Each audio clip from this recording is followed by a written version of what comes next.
എല്ലാവരെയും ഒരിക്കൽ കൂടെ സ്വാഗതം ചെയ്യുന്നു. കഴിഞ്ഞ ദിവസങ്ങളിലൊക്കെ നമുക്ക് ദൈവം പഠിപ്പാൻ ദൈവം ഇടവന്നല്ലോ. പ്രത്യേക വെളിപ്പാട് പുസ്തകം കുറെയൊക്കെ ആഴത്തിൽ, കുറെയൊക്കെ നമുക്കൊരു പഠനം എന്ന പോലെ കൊണ്ടുപോകുവാൻ ദൈവം നമ്മൾക്ക് ഇടവന്നു. ഞാൻ പഴയതിനൊന്നും ഓർമ്മിപ്പിക്കുന്നില്ല, കൂടുതലായിട്ട് ഞാൻ അതിലേക്ക് പോകുന്നില്ല.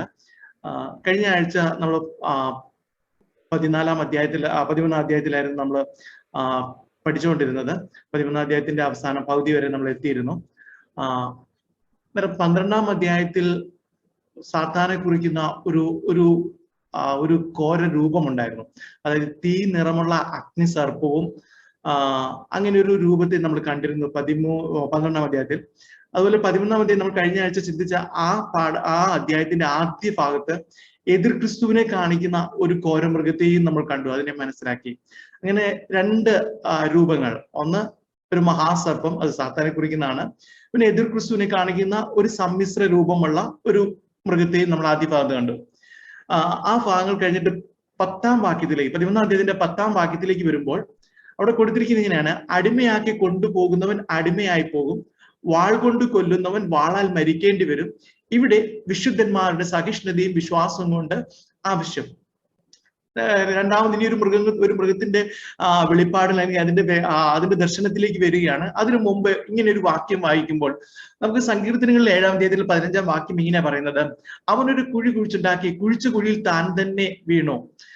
അതിനെ വെച്ച് നമുക്കൊരു പഴഞ്ചൊല്ല് പോലെ ഉണ്ട്. കുഴിച്ച കുഴിയിൽ കുഴിച്ച കുഴിയിൽ താൻ തന്നെ വീണു എന്നുള്ളൊരു പഴഞ്ചൊല്ല് പോലും നമുക്കുണ്ട് ഈ കാലഘട്ടത്തിൽ. നമ്മൾ അങ്ങനെ പറയുന്നത് പോലെ എതിർ ക്രിസ്തുവിന്റെ കാലത്ത് വിശുദ്ധന്മാരെ പിടിച്ചു കെട്ടി അടിമകളാക്കി കൊണ്ടുപോകാം, അത് സംഭവിക്കും. വിശുദ്ധന്മാരെന്ന് പറയുമ്പോൾ അന്ന് ശേഷിപ്പുള്ള ആ ജനത്തില് തെരഞ്ഞെടുക്കപ്പെട്ട അല്ലെങ്കിൽ ദൈവത്തെ അനുസരിക്കുന്ന യഹൂദന്മാരുള്ള ആ ഒരു ശേഷിപ്പിനെ എതിർ ക്രിസ്തുവിന്റെ പടയാളികൾ എന്ത് ചെയ്യാം? എതിർ ക്രിസ്തു എന്ന് പറയുന്നത് ഒരു രാജാവാണ്, അത് അങ്ങനെ തന്നെ ആയിരിക്കാം. ലോകത്തിലെ ഒരു ജാതീയ രാജാവാണ് എതിർ ക്രിസ്തു. അത് പിശാചിന്റെ അനുഗ്രഹത്തോടും ആശീർവാദത്തോടും ഭൂലോകത്തെ ഭരിക്കുന്ന ഒരു മനുഷ്യൻ തന്നെയാണ് എതിർ ക്രിസ്തു എന്നുള്ളത് നാം മനസ്സിലാക്കുക. അന്നേരം എതിർ ക്രിസ്തുവിന്റെ കാലത്ത് എതിർ ക്രിസ്തുവിന്റെ പടയാളികൾ അടിമകളാക്കി വിശുദ്ധന്മാരെ അങ്ങനെ കൊണ്ടുപോകാം. എന്നാൽ അങ്ങനെ പിടിച്ചു കൊണ്ടുപോകുന്ന അവരെ, പിടിച്ചു കൊണ്ടുപോകുന്ന പടയാളികൾ, എതിർ ക്രിസ്തുവിന്റെ അനുയായികൾ, അവരുടെ അന്ത്യവും അതുപോലെ തന്നെ ആയിരിക്കും. അവനൊരു കുഴി കുഴിച്ചുണ്ടാക്കി കുഴിച്ചു കുഴിയിൽ വീണു എന്ന് പറയുന്നത് പോലെയുള്ള ഒരു അന്ത്യമായിരിക്കും എന്നാണ് നമ്മളോട് ഈ വാക്യം നമ്മളെ പ്രബോധിപ്പിക്കുന്നത്. അതുപോലെ തന്നെ അതുള്ള വിശുദ്ധ ഗണം വാളാൽ കൊല്ലപ്പെടാം, അത് സംഭവിക്കാം. അപ്രകാരം കൊല ചെയ്യുന്നവരും അതുപോലെയുള്ള ഒരു അന്തം. ആ കാലഘട്ടത്തിൽ യുദ്ധം അധികമായിരിക്കും. ഇപ്പോൾ തന്നെ യുദ്ധം അധികമായി വന്നുകൊണ്ടിരിക്കുന്നു. ആ കാലഘട്ടത്തിലേക്കും ആ യുദ്ധം അധികമായി വർദ്ധിക്കുമ്പോൾ അതുപോലെയുള്ള അന്ത്യത്തിലേക്ക് അവരും വരും, അല്ലെങ്കിൽ അതും പ്രാപിക്കുമെന്ന് നമുക്ക് മനസ്സിലാക്കാം. അതായത് എതിർ ക്രിസ്തുവും കൂട്ടരും വിശുദ്ധന്മാരെ ക്രൂരമായി പീഡിപ്പിക്കുകയും ഉപദ്രവിക്കുകയും കൊല്ലുകയും ചെയ്യും എന്നുള്ളതാണ് അതിൽ നിന്ന് മനസ്സിലാക്കാറുള്ളത്. എന്നാൽ ദൈവം അതിന് തക്കതായ നിലയിൽ അവരോട് ഇടപെടുമെന്നുള്ളത് ആ വാക്യത്തിൽ നിന്ന് നമുക്ക് മനസ്സിലാക്കുന്നുണ്ട്. എന്നാൽ അതിനേക്കാൾ ഉപരിയായിട്ട് ഒരു സന്ദേശം ആ വിശുദ്ധന്മാരോട് ആ വാക്യത്തിൽ നിന്ന് പകരുന്നുണ്ട്. ഇവിടെ പീഡകരോട് എതിർക്കാതെയും പകരത്തിന് പകരം ചെയ്യാതെയും ദൈവത്തിൽ ആശ്രയിച്ചുകൊണ്ട് സഹിഷ്ണുതയും വിശ്വാസവും മുറുകെ പിടിക്കുവാനായിട്ടുള്ള ഒരു ആഹ്വാനം അവിടെ നമുക്ക് കാണാൻ കഴിയുന്നുണ്ട്. പകരത്തിന് പകരം പോലെ എന്ത് ചെയ്യുവാൻ നമുക്കറിയാം. പഴയ നിയമത്തിൽ ഇവിടെ ഈ ശേഷിപ്പ് എതിർ ക്രിസ്തുവിന്റെ കാലഘട്ടത്തിൽ ഏറ്റവും കൂടുതൽ അഫക്ട് ചെയ്യുന്ന, അല്ലെങ്കിൽ ഏറ്റവും കൂടുതൽ ബുദ്ധിമുട്ട് അനുഭവിക്കുന്നത് യഹൂദന്മാരായിരിക്കും, ഇസ്രായേലിലുള്ള ശേഷിപ്പായിരിക്കും. നമ്മൾ കണ്ടിരുന്നല്ലോ, ദൈവത്തെ ആ ദർശനം പ്രാപിച്ച ആ സാക്ഷികളുടെ സുവിശേഷമോ അല്ലെങ്കിൽ സാക്ഷികളുടെ ദൈവവചന ഘോഷണത്താൽ മാനസാന്തരപ്പെട്ട് ദൈവത്തിന് വേണ്ടി സമർപ്പിച്ച ഒരു കൂട്ടം യഹൂദന്മാർ, ഒരു ശേഷിപ്പ്, അവരായിരിക്കും ഏറ്റവും കൂടുതൽ ആ കാലഘട്ടത്തിൽ പീഡനത്തോട് കടന്നു പോകുന്നത്. എന്നാൽ നമ്മൾ പഴയ നിയമത്തിലേക്ക് നോക്കുകയാണെങ്കിൽ പഴയ നിയമത്തിലെ ന്യായപ്രമാണങ്ങളും കൽപ്പനകളും അതൊക്കെ നമ്മൾ നോക്കുമ്പോൾ പകരത്തിന് പകരം എന്നുള്ള ഒരു കൽപ്പനയാണ് നമുക്ക് അവിടെ കണ്ടത്. കണ്ണിന് പകരം കണ്ണ്, കൈക്ക് പകരം കൈ, ആ നിലയിലുള്ള ന്യായവിധികളായിരുന്നു ആ കാലഘട്ടത്തിൽ നടപ്പാക്കിയിരുന്നത്. എന്നാൽ ശത്രുക്കളെ സ്നേഹിക്കുക എന്നൊരു പുതിയ സന്ദേശം പുതിയ നിയമത്തിലൂടെ കർത്താവായ യേശുക്രിസ്തു തന്നപ്പോൾ, അത് ആ യഹൂദ നാടിലെങ്ങും താൻ ഘോഷിച്ചു നടന്നപ്പോൾ, അവന്റെ ശിഷ്യന്മാർ അവിടെ പ്രചരിപ്പിക്കാൻ ശ്രമിച്ചപ്പോൾ അതിനെ തിരസ്കരിച്ച ആ യഹൂദ വംശത്തിലെ ഒരു കൂട്ടം ദൈവത്തിങ്കിലേക്കും അവന്റെ പുതിയ നിയമത്തിലേക്കും കടന്നു വരുന്ന കാഴ്ചയാണ് ഒരു സഹിഷ്ണുതയും ഒരു വിശ്വാസവും മുറുകെ പിടിച്ചുകൊണ്ട് ദൈവത്തിന്റെ സന്നിധിയിൽ ഒന്ന് പകരത്തിന് പകരം ചെയ്യാതെ ഇരിക്കുന്ന ഒരു കാഴ്ചപ്പാടിലേക്ക് അല്ലെങ്കിൽ ഒരു പുതിയ വെളിപ്പാടിലേക്ക് അത് വരുന്നു എന്നാണ് നമുക്ക് അവിടെ നിന്ന് മനസ്സിലാക്കാൻ കഴിയുന്നത്. എന്നാൽ ഇതിന്റെ മധ്യേ ഇങ്ങനെ അന്ത്യകാലത്തിൽ ഇത് സംഭവിക്കും. ഇന്ന് പകരത്തിന് പകരം ഇന്ന് നിങ്ങൾ ഇസ്രായേലിനെ നോക്കുക. ഇസ്രായേലിലേക്ക് നിങ്ങൾ കഴിഞ്ഞ എല്ലാ വർഷങ്ങളിലും ഒക്കെ അവിടെ ആക്രമണങ്ങളും മറ്റുള്ള അതെല്ലാം പ്രത്യാക്രമണങ്ങളും ഒക്കെ നടക്കുന്ന അറിയാം. നമുക്കറിയാം അവരെ ആക്രമിക്കുന്നവർ ആരും അവർ വിടാറില്ല. അവർ അതിന് പല മടങ്ങ് പ്രതിഫലം അവർ കൊടുക്കുന്ന നിലയിലാണ് ഇന്ന് നമുക്ക് അവരെ കുറിച്ച് കാണാൻ കഴിയുന്നത്. അവർ വ്യക്തികളാണെങ്കിൽ പോലും തൊട്ടടുത്തുള്ള രാജ്യങ്ങളിലെ വ്യക്തികളാണെങ്കിൽ പോലും ആ വ്യക്തി എന്ന നിലയിൽ പോലും അവിടെ ചെന്ന് അവരോട് ഫൈറ്റ് ചെയ്യുകയാണെങ്കിൽ അതിന് പകരത്തിന് പകരം എന്നുള്ളത് അത് വിവിധ രാജ്യങ്ങളിൽ പോലും കടന്ന് അവരുടെ ചാരസംഘടനയിൽ ചെന്ന് അവർ ഉപദ്രവിക്കുകയും കൊല്ലുകയും ചെയ്യുന്ന പല കാര്യങ്ങളും പേപ്പറുകളിലൂടെ നമ്മൾ വായിച്ചിട്ടുള്ളൂ. ആ നിലയിൽ പകരത്തിന് പകരം എന്നുള്ള ആ ഒരു കാഴ്ചപ്പാടിൽ നിന്ന് ഇസ്രായേൽ മടങ്ങി അതിലൊരു ശേഷിപ്പ് ദൈവത്തിന്റെ ആ സഹിഷ്ണുതയിലേക്കും ആ സഹനത്തിലേക്കും മടങ്ങി വരും എന്നുള്ളത് ആ പുതിയ നിയമത്തിന്റെ ആ ആശയത്തിലേക്ക് മടങ്ങി വരുമെന്ന് നമുക്ക് മനസ്സിലാക്കാം. ഇതിന്റെ മധ്യം നാം ഓർക്കേണ്ട ഒരു കാര്യം, ഇന്ന് പുതിയ നിയമ വെളിപ്പാട് കിട്ടി എന്ന് അവകാശപ്പെടുന്ന നമ്മളിൽ പലരും ലോകത്തിലെ അവകാശങ്ങൾക്ക് വേണ്ടി ഇങ്ങനെയുള്ള പല സ്വഭാവങ്ങളെ നഷ്ടപ്പെടുത്തുന്നു എന്നുള്ളത് അതൊരു വലിയൊരു യാഥാർത്ഥ്യമാണ്. നമ്മുടെ കണ്ണ് തുറപ്പിക്കേണ്ടുന്ന ഒരു യാഥാർത്ഥ്യമാണ്. ലോകത്തിലെ പല കാര്യങ്ങൾക്ക് വേണ്ടി നമുക്ക് വ്യക്തിപരമായ ചില നഷ്ടങ്ങൾക്ക് വേണ്ടി നാം എന്ത് ചെയ്യുന്നുണ്ട്, പകരത്തിന് പകരം ചെയ്യുവാൻ വേണ്ടി ഇറങ്ങി പുറപ്പെടുന്ന ഒരു കാലഘട്ടത്തിലാണ് നാം ജീവിക്കുന്നത്. നമ്മുടെ സന്ദേശങ്ങളും നമുക്ക് ലഭിച്ചിരിക്കുന്ന ദർശനങ്ങളും കാഴ്ചപ്പാടുകളും ഒക്കെ നാം എന്ത് ചെയ്തു വിട്ടുകളഞ്ഞിട്ട് വിട്ടുപോയിരിക്കുന്നു എന്നുള്ളതാണ് ഇതിന്റെ മധ്യം ഓർക്കേണ്ടത്. നമ്മൾ മടങ്ങി വരേണ്ടിയിരിക്കുന്നു എന്ന് ഈ വാക്യം നമ്മളോട് ബോധിപ്പിക്കുന്നുണ്ട്. ഞാൻ തുടക്കത്തിൽ പറഞ്ഞിരിക്കുന്ന പോലെ 7 തലയും 10 കൊമ്പും തലയിൽ 7 രാജ്യമുടിയും തീനിറമുള്ള ഒരു മഹാസർപ്പത്തെ 12-ാം അധ്യായത്തിൽ നമ്മൾ പഠിച്ചിരുന്നു. അത് പിശാചിനെ കാണിക്കുന്നല്ല, സാത്താനെ പ്രതിനിധീകരിക്കുന്നതാണെന്ന് നമ്മൾ കണ്ടിരുന്നു. ഈ അധ്യായത്തിന്റെ ആദ്യ ഭാഗം 11-ാം അധ്യായത്തിന്റെ ആദ്യ ഭാഗത്ത് 10 കൊമ്പും 7 തലയും 10 രാജമുടിയും തലയിൽ ദൂഷണ നാമങ്ങളും ധരിച്ചുകൊണ്ട് പുള്ളിപ്പുലി, കരടി, സിംഹം എന്നിവയുടെ ഒരു സമ്മിശ്ര രൂപവുമായി സമുദ്രത്തിൽ നിന്ന് കയറി വരുന്ന ഒരു ഘോരമൃഗം എതിർ ക്രിസ്തുവിനെ കാണിക്കുന്നു എന്നും നമ്മൾ പഠിച്ചിരിക്കുന്നു. അത് സമുദ്രം എന്ന് പറയുന്നത് വിവിധ ജാതീയ സമൂഹത്തിൽ നിന്ന് കയറി വരുന്ന ഒരു രാജാവ് അല്ലെങ്കിൽ ഒരു നേതാവ് എന്ന നിലയിൽ നമുക്കതിനെ മനസ്സിലാക്കാം. അന്നേരം ആ വിവിധ കരടി, സിംഹം, പുള്ളിപ്പുലി ഇതൊക്കെ നമ്മൾ കഴിഞ്ഞ ആഴ്ച നമ്മൾ ഇതിനെക്കുറിച്ച് ചിന്തിച്ചിരുന്നു. ഇതൊക്കെ ആ രീതിയിലുള്ള പുള്ളിപ്പുലിയുടെ ആ ക്രൂരഭാവം, കരടിയുടെ ആക്രമണ ഭാവം, സിംഹത്തിന്റെ അലർച്ച, ഈ രീതിയിലുള്ള വിവിധ ആക്രമണ രീതികളും ആ രീതിയിലുള്ള പ്രവർത്തനങ്ങളെ ഒക്കെ കാണിക്കുന്ന ഒരു രാജാവായിരിക്കും ഈ എതിർ ക്രിസ്തു എന്നുള്ളത്. അതിനെ ഈ ഘോരമൃഗങ്ങളുടെ ഈ രൂപങ്ങളൊക്കെ കാണിക്കുന്നത്. ഇതിന്റെ പ്രവർത്തനങ്ങൾ, ഈ എതിർ ക്രിസ്തുവിന്റെ പ്രവർത്തനങ്ങൾ, അതായത് കടലിൽ നിന്ന് ഒരു മൃഗം കയറി വന്നു, അതിന്റെ പ്രവർത്തനങ്ങൾ നേതാവായി അവൻ രാജ്യത്വം പ്രാപിച്ചു, ആധിപത്യം സ്ഥാപിച്ച് അവൻ മുന്നോട്ട് പോകുമ്പോൾ ഭൂമിയിൽ ഇങ്ങനെ അവന്റെ പ്രവർത്തനങ്ങളെ ആരംഭിച്ചതിനെ തുടർന്ന് മറ്റൊരു മൃഗത്തെ കൂടെ യോഹന്നാൻ ദർശനത്തിൽ കാണുകയാണ്. അത് ഭൂമിയിൽ നിന്ന് കയറി വരുന്ന മൃഗത്തിന് കുഞ്ഞാടിനുള്ളതുപോലെ 2 കൊമ്പുകൾ ഉണ്ടായിരുന്നു. നമുക്കിവിടെ കാണുന്നത് ആദ്യം കണ്ട മൃഗം, 11-ാം അധ്യായത്തിൽ ആദ്യം കണ്ട മൃഗം അത് കടലിൽ നിന്ന് കയറി വന്നത്. എന്നാൽ ഇവിടെ ഭൂമിയിൽ നിന്ന് കയറി വരുന്ന മൂന്നാമത് എന്ന് പറയുമ്പോൾ ആദ്യം അഗ്നിസർപ്പമുണ്ട്, രണ്ടാമത് ആ ഘോരമൃഗമുണ്ട്, കടലിൽ നിന്ന് കയറി വരുന്ന ഘോരമൃഗം, മൂന്നാമത് കരയിൽ നിന്ന് അല്ലെങ്കിൽ ഭൂമിയിൽ നിന്ന് കയറി വരുന്ന ഒരു കുഞ്ഞാടിനെ പോലെയുള്ള ഒരു മൃഗം. അത് കുഞ്ഞാടിനുള്ളതുപോലെ 2 കൊമ്പുണ്ടായിരുന്നു.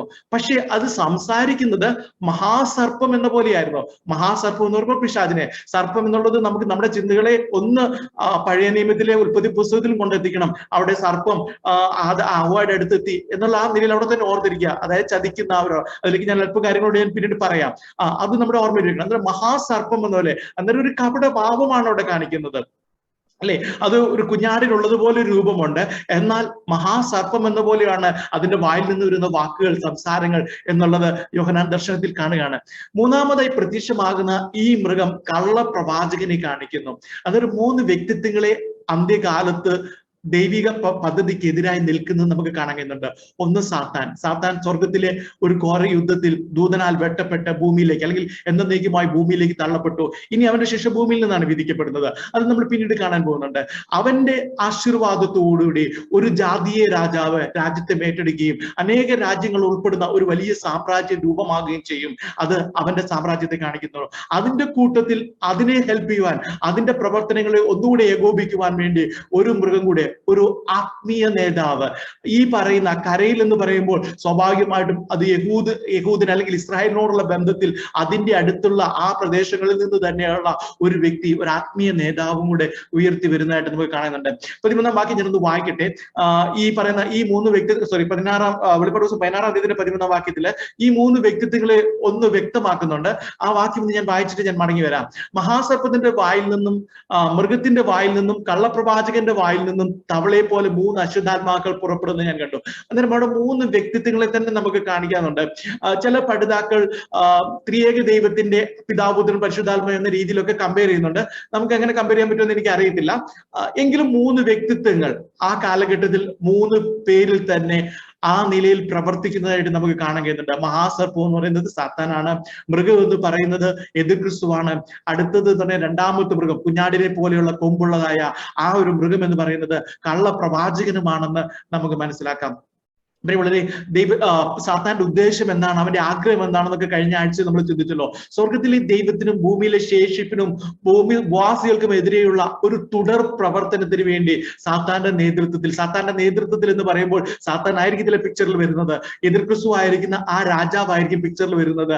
അവന്റെ നേതൃത്വത്തിൽ സാത്താന്റെയും കള്ളപ്രവാചകന്റെയും പ്രവർത്തനങ്ങൾ ഒരുമിച്ച് സ്വർഗത്തിലെ ദൈവത്തിനും ഭൂമിയിലെ ശേഷിപ്പിനും ഭൂവാസികൾക്കും എതിരെയുള്ള ഒരു തുടർ പ്രവർത്തനത്തിനായിട്ട് അവർ ഒരുങ്ങി പുറപ്പെടുന്നു എന്ന് നമുക്ക് മനസ്സിലാക്കാം. എതിർ ക്രിസ്തു സമുദ്രത്തിൽ നിന്ന് കയറി വരുമ്പോൾ ഈ മൃഗം ഭൂമിയിൽ നിന്ന്, അതായത് കരയിൽ നിന്നാണ് കയറി വരുന്നത് എന്നത് മുമ്പ് പറഞ്ഞിരുന്നല്ലോ. സമുദ്രം ജാതികളെ കാണിക്കുന്നു. അതായത് ഇസ്രായേലിനോട് ബന്ധമില്ലാത്ത ഒരു ജാതീയ പ്രഭുവായി എതിർ ക്രിസ്തു വെളിപ്പെടുമെന്ന് നമുക്ക് മനസ്സിലാക്കാം. എന്നാൽ കരയിൽ നിന്ന് കയറി വരുന്ന കള്ളപ്രവാചകൻ ഇസ്രായേലിൽ നിന്ന് തന്നെയോ അല്ലെങ്കിൽ പാലസ്തീനിൽ നിന്ന് വരുന്ന ഒരു മത നേതാവായിരിക്കാനാണ് സാധ്യത.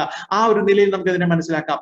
മഹാപീഡന കാലത്ത് ലോകത്തിലുള്ള മതവിശ്വാസങ്ങളെ നിയന്ത്രിക്കുകയും സകലരെയും സാത്താനെ ആരാധിക്കുവാൻ നിർബന്ധിക്കുന്ന ഒരു ലോക വ്യാജ ആത്മീയ നേതാവായിരിക്കും കള്ളപ്രവാചകൻ.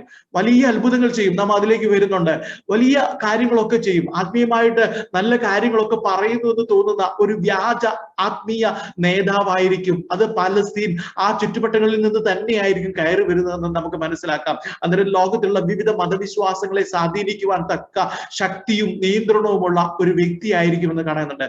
അവന്റെ രൂപം നമ്മൾ നേരത്തെ കണ്ടതുപോലെ വഞ്ചനാപരമായ രൂപമായിരുന്നു. അവൻ ഒരു കുഞ്ഞാടിനെ പോലെ കാണപ്പെടും. പക്ഷെ വാസ്തവത്തിൽ അവന്റെ യഥാർത്ഥ ഭാവം അതിന് നേർ വിപരീതമാണെന്ന് ആ വാക്യം നമ്മളെ ബോധിപ്പിക്കുന്നു.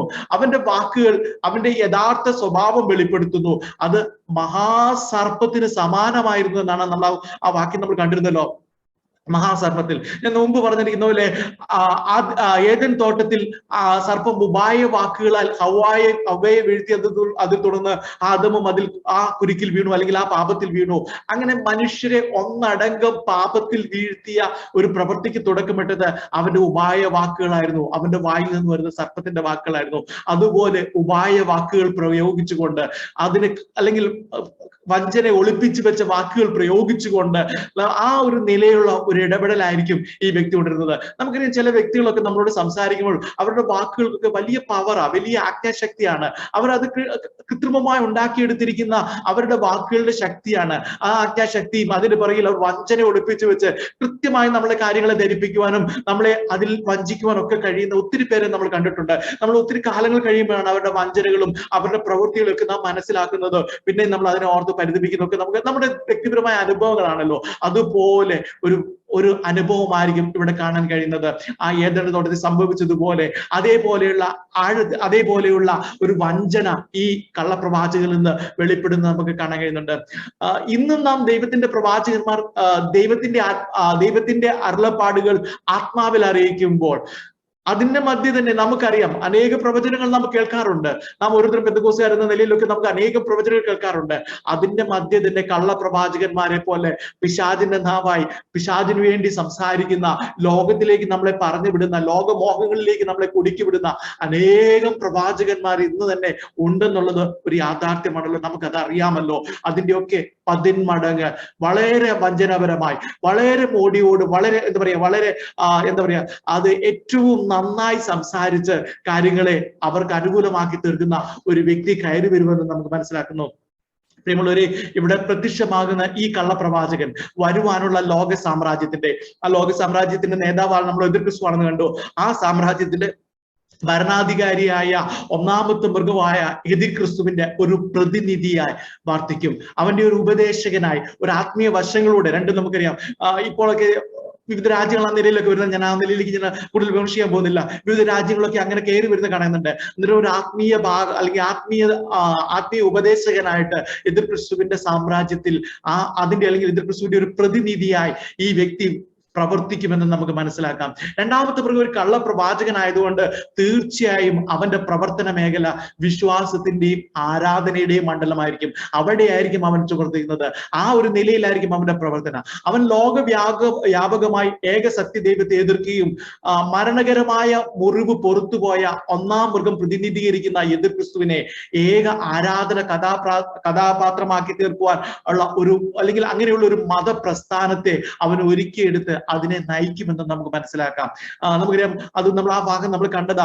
ആ ക്രിസ്തു അല്ലെങ്കിൽ ഒന്നാമത്തെ മൃഗത്തിന്റെ ഒരു മുറിവുണ്ടായി, ആ മുറിവ് മരണകരമായ ഒരു മുറിവുണ്ടായി, ആ മുറിവ് പൊറത്തുപോയി എന്നുള്ള ഒരു അത്ഭുതം പോലെ കണ്ടു. നമ്മൾ ആദ്യ ഭാഗങ്ങൾ അത് കണ്ടാണല്ലോ. ഇനി നമുക്കിവിടെ ഞാൻ നേരത്തെ പറഞ്ഞല്ലോ, ഇവിടെ പിതാവ്, പുത്രൻ, പരിശുദ്ധാത്മാവ് എന്നുള്ള അതിന് തുല്യമായ ചില വേദപഠിതാക്കൾ ഈ ഭാഗത്തെ അല്ലെങ്കിൽ ഈ മൂന്ന് വ്യക്തിത്വങ്ങളെ പഠിപ്പിക്കുന്നുണ്ട്. എങ്കിലും ഞാൻ വിശ്വസിക്കുന്ന എല്ലാവരുടെയും ഞാൻ എടുക്കുന്നില്ല. എങ്കിലും പരിശുദ്ധാത്മാവിന്റെ പ്രവർത്തനങ്ങളെ കള്ളപ്രവാചകൻ പ്രതിരോധിക്കുന്ന, അല്ലെങ്കിൽ കള്ളപ്രവാചകൻ ഏത് നിലയിലാണ് അതിനോട് ഇടപെടുന്നത്, പ്രതിരോധിക്കുന്നത് എങ്ങനെയാണെന്ന് നമുക്ക് നോക്കാം. നമുക്കറിയാം, പരിശുദ്ധാത്മാവ് സകലരെയും സത്യത്തിലേക്ക് വഴി നടത്തും. നമുക്കത് അറിയാം, വേദപുസ്തകത്തിലെ വാക്യങ്ങളൊക്കെ നമുക്കറിയാം. എന്നാൽ കള്ളപ്രവാചകൻ ചെയ്യുന്നത് സകലരെയും തെറ്റിക്കാനാണ്. അവന്റെ വഞ്ചനയുള്ള നാവിനാൽ തെറ്റിക്കാനാണ് അവൻ ശ്രമിക്കുന്നത്. പരിശുദ്ധാത്മാവ് എപ്പോഴും ക്രിസ്തുവിനെ മഹത്വപ്പെടുത്തുവാനാണ് എപ്പോഴും പരിശുദ്ധാത്മാവ് നമ്മളിലൂടെ ആഗ്രഹിക്കുന്നത്. നമ്മൾ പരിശുദ്ധാത്മാവ് പ്രവർത്തിക്കുമ്പോൾ ക്രിസ്തുവിന്റെ മഹത്വം കാണുവാനും ദൈവത്തിന്റെ സാന്നിധ്യം അനുഭവിക്കാനും ദൈവവചനത്തിന്റെ വെളിപ്പാടുകളിലൂടെ കർത്താവിന്റെ സന്നിധിയിലേക്കൊക്കെ അടുത്തു വരുവാനാണ് ദൈവം നമ്മളെ ഇടവരുത്തുന്നത്. എന്നാൽ ഇവിടെ വരുന്ന കള്ളപ്രവാചകൻ ക്രിസ്തുവിനെ മഹത്വപ്പെടുത്തുന്നവനായിരിക്കും, ക്രിസ്തുവിന്റെ മഹത്വത്തെ വർണ്ണിക്കുന്ന ഒരു വ്യക്തിയായിരിക്കും എന്ന് പറയാം. പരിശുദ്ധാത്മാവ്, നമുക്കറിയാം, പരിശുദ്ധാത്മാവ് നമ്മൾ വരുമ്പോൾ ജീവനാ പകരുന്നത്, നിത്യജീവനിലേക്കുള്ള ഒരു ജീവൻ. കർത്താവ് യേശുക്രിസ്തു വാഗ്ദത്തം ചെയ്തിരിക്കുന്ന ആ ധാരാളമായി പ്രാപിക്കാൻ കഴിയുന്ന ആ ഒരു ജീവനാണ് നമ്മുടെ ഉള്ളിലേക്ക് പകരുന്നത്. എന്നാൽ കള്ളപ്രവാചകൻ കൊല്ലുന്ന ഒരു അനുഭവത്തിലേക്കായിരിക്കും ആ കള്ളപ്രവാചകൻ ചെയ്യുന്നതെന്ന് നമുക്ക് മനസ്സിലാക്കാം. അതുപോലെ തന്നെ പരിശുദ്ധാത്മാവ് ദൈവത്തിനുള്ളവരെ മുദ്രയിട്ട് അവരെ ഒരു നിത്യ പൗരന്മാരാക്കി വേർതിരിച്ച് കൊണ്ടുപോകാൻ ശ്രമിക്കുമ്പോൾ കള്ളപ്രവാചകൻ സാത്താനുള്ളവരെ ഒരു പ്രത്യേക മുദ്രയിട്ട് അവരെ വേർതിരിച്ച് ലോക സുഖങ്ങളൊക്കെ കൊടുക്കുന്നതായിട്ട് നമുക്ക് കാണാൻ കഴിയുന്നുണ്ട്. ഞാൻ അതിൽ ആ കാര്യത്തെ കുറിച്ച് അല്പ കാര്യങ്ങളോട് പിന്നീട് വിശദീകരിക്കാം. ഇനി ഞാൻ ആ 13-14 വാക്യങ്ങളൊന്ന് വായിക്കാം. 13 അധ്യായത്തിന്റെ 13-14 വാക്യങ്ങളിലേക്ക് വരട്ടെ. അത് മനുഷ്യർ കാണുക ആകാശത്തു നിന്ന് ഭൂമിയിലേക്ക് തീ ഇറങ്ങുമാറ് വലിയ അടയാളങ്ങൾ പ്രവർത്തിക്കുകയും മൃഗത്തിന്റെ മുമ്പിൽ പ്രവർത്തിപ്പാൻ തനിക്ക് ബലം കിട്ടിയ അടയാളങ്ങളെ കൊണ്ട് ഭൂവാസികളെ തെറ്റിക്കുകയും വാളാൽ മുറിവേറ്റിട്ടും ജീവിച്ച മൃഗത്തിന് പ്രതിമയുണ്ടാക്കുവാൻ ഭൂവാസികളോട് പറയുകയും ചെയ്യുന്നു. നമുക്ക് അതിന്റെ ആദ്യ ഭാഗത്ത് അത് മനുഷ്യർ കാണുക ആകാശത്ത് നിന്ന് ഭൂമിയിലേക്ക് തീ ഇറങ്ങുമാറ് വലിയ അടയാളങ്ങൾ പ്രവർത്തിക്കുന്നു.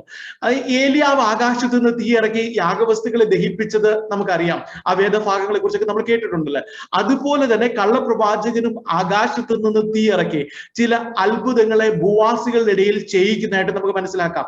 അത് ചില അത്ഭുതങ്ങൾ, ആ നിലയിലുള്ള വലിയ അത്ഭുതങ്ങൾ, ആകാശത്ത് നിന്ന് തീ ഇറക്കുന്നതോ അതിന്റെ പിന്നിലുള്ള എങ്ങനെയാണോ അറിയില്ല, എങ്കിലും അതിന് ശക്തിയുണ്ട് തീർച്ചയായിട്ടും. ആ ശക്തിയാലാണോ അതോ ഇനി ഒരു മായക്കാഴ്ചയായിട്ടാണോ ആകാശത്ത് നിന്ന് തീ ഇറക്കി ചില പ്രവൃത്തികളെ ആ നാളുകളിൽ ചെയ്യുമെന്ന് നമുക്ക് മനസ്സിലാക്കാം.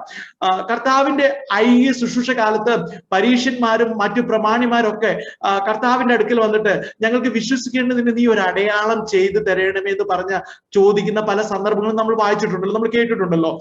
അവർ അതിന്റെ ആവശ്യം എന്ന് പറഞ്ഞാൽ കർത്താവ് ഒരു മഷികയാണെന്ന് അവരുടെ മുൻപിൽ കർത്താവിനെ കൊണ്ട് തെളിയിക്കണം. ആ ഒരു തെളിവിന് വേണ്ടിയായിരുന്നു കർത്താവിനോട് അവർ ചോദിച്ചത്, നീ ഒരു ആകാശത്തു നിന്ന് ഒരു അടയാളം ഞങ്ങൾക്ക് തരണം, അല്ലെങ്കിൽ ഒരു അത്ഭുതത്തെ ചെയ്തെടുക്കണം എന്ന് പറയുന്നത്. എന്നാൽ കർത്താവായ യേശുക്രിസ്തു യഹൂദന്മാർക്ക് കാണാൻ വേണ്ടി, അല്ലെങ്കിൽ അവർ ആവശ്യപ്പെട്ട നിലയിൽ അവർക്ക് കാണാൻ വേണ്ടി അങ്ങനെ ഒരു അത്ഭുതം അവരുടെ മുമ്പിൽ അല്ലെങ്കിൽ ചെയ്തില്ല. കർത്താവ് അത്ഭുതങ്ങൾ നിരവധി ചെയ്തിട്ടുണ്ട്. ആവശ്യക്കാരുടെ മുന്നിൽ ദൈവം വലിയ പ്രവർത്തികളൊക്കെ ചെയ്തെടുത്തിട്ടുണ്ട്. എന്നാൽ ഈ പറയുന്ന നിലയിൽ ആവശ്യപ്പെട്ട യഹൂദന്മാരുടെ മുമ്പിൽ അങ്ങനെ ഒരു അത്ഭുതം കർത്താവ് ചെയ്തില്ല എന്ന് നമുക്ക് സുവിശേഷങ്ങളിൽ കാണാൻ കഴിയുന്നുണ്ട്. എന്നാൽ അന്ത്യകാലത്ത് വെളിപ്പെടുന്ന കള്ളപ്രവാചകൻ ഭൗതിക അടയാളത്തെ കാത്തിരിക്കുന്ന ഈ യഹൂദന്മാർ, അവരുടെ യഹൂദന്മാർ മഷികയാണെങ്കിൽ ആകാശത്തു നിന്നൊരു അടയാളം വരണമെന്ന് പറഞ്ഞ് കാത്തിരിക്കുന്ന ആ യഹൂദന്മാരുടെ ഇടയിൽ അത്ഭുതങ്ങളെ അങ്ങനെ കാത്തിരിക്കുന്നവരുടെ മധ്യേ അത്ഭുതങ്ങളെ ചെയ്തുകൊണ്ട്, അല്ലെങ്കിൽ അത്ഭുതങ്ങളെ കൊണ്ട് ഭൂവാസികളെ ഈ പറയുന്ന ക്രിസ്തുവിലേക്കും കള്ളപ്രവാചകനിലേക്കും ആകർഷിക്കുമെന്ന് മനസ്സിലാക്കാം. അവർ ചോദിക്കുമ്പോൾ അത്ഭുതം ചെയ്യും, ആകാശത്തു നിന്ന് തീ ഇറക്കി ഇങ്ങനെയുള്ള ചില അടയാളങ്ങൾ ചെയ്യുമ്പോൾ അതെല്ലാം അവർ എന്ത് ചെയ്യും, അംഗീകരിച്ചുകൊണ്ട് ഇവൻ ഇവരുടെ അടുക്കിലേക്ക് ഓടി വരും, അല്ലെങ്കിൽ ഇവരെ അംഗീകരിക്കുമെന്ന് നമുക്ക് മനസ്സിലാക്കാം. നമ്മൾ സുവിശേഷങ്ങളിൽ കാണുന്ന പോലെ കർത്താവ് യേശു ക്രിസ്തുവിനെ പരീക്ഷിക്കാൻ പരീക്ഷകൻ അടുത്ത് വന്ന ആ പരീക്ഷകളെ കുറിച്ചൊക്കെ നമുക്ക് അറിയാമല്ലോ. മത്തായിയുടെ സുവിശേഷത്തിൽ മറ്റുള്ള സുവിശേഷങ്ങളൊക്കെ അത് കാണാൻ കഴിയുന്നുണ്ട്. മത്തായിയുടെ സുവിശേഷത്തിൽ 4-ാം അധ്യായത്തിന്റെ 8 മുതലുള്ള വാക്യങ്ങൾ ഇങ്ങനെ വായിക്കുന്നു. പിന്നെ പിശാച് അവനെ ഏറ്റവും ഉയർന്ന ഒരു മലമേൽ കൂട്ടിക്കൊണ്ടുപോയി. നിങ്ങൾ ശ്രദ്ധിക്കുക, വാക്യങ്ങൾ നമുക്ക് പരിചിതമുള്ളതുകൊണ്ട് ഞാൻ പെട്ടെന്ന് വായിച്ചു പോവുകയാണ്. അതിലൊരു ചെറിയ ചിന്തയുണ്ട്, അതുകൂടെ പറഞ്ഞ് ഞാൻ മുന്നോട്ട് പോകാൻ ആഗ്രഹിക്കുന്നു. പിന്നെ പിശാച് അവനെ ഏറ്റവും ഉയർന്ന ഒരു മലമേൽ കൂട്ടിക്കൊണ്ടുപോയി ലോകത്തിലുള്ള സകല രാജ്യങ്ങളെയും അവയുടെ മഹത്വത്തെയും കാണിച്ചു. വീണ് എന്നെ നമസ്കരിച്ചാൽ ഇതൊക്കെയും നിനക്ക് തരാം എന്ന് അവനോട് പറഞ്ഞു. യേശു അവനോട്, സാത്താനെ, എന്നെ വിട്ടുപോ, നിന്റെ ദൈവമായ കർത്താവിനെ നമസ്കരിച്ച് അവനെ മാത്രമേ ആരാധിക്കാവൂ എന്ന് എഴുതിയിരിക്കുന്നുവല്ലോ എന്ന് പറഞ്ഞു. അങ്ങനെ പറഞ്ഞ് ആ പരീക്ഷകനെ അകറ്റി നിർത്തിയപ്പോൾ ഈ അന്ത്യകാലത്ത് എതിർ ക്രിസ്തു ആ മഹാസർപ്പത്തെ വണങ്ങി അതിന് കീഴ്പ്പെട്ടു.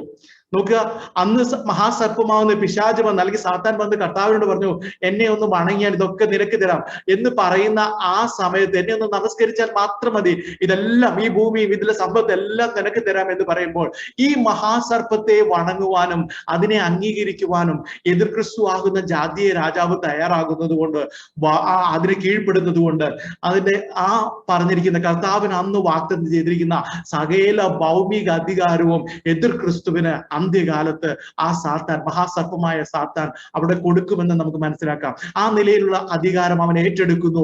എങ്ങനെയാണ് അവന്റെ തുടർ പ്രവർത്തനങ്ങൾ നമുക്ക് കാണാൻ കഴിയുന്നത്?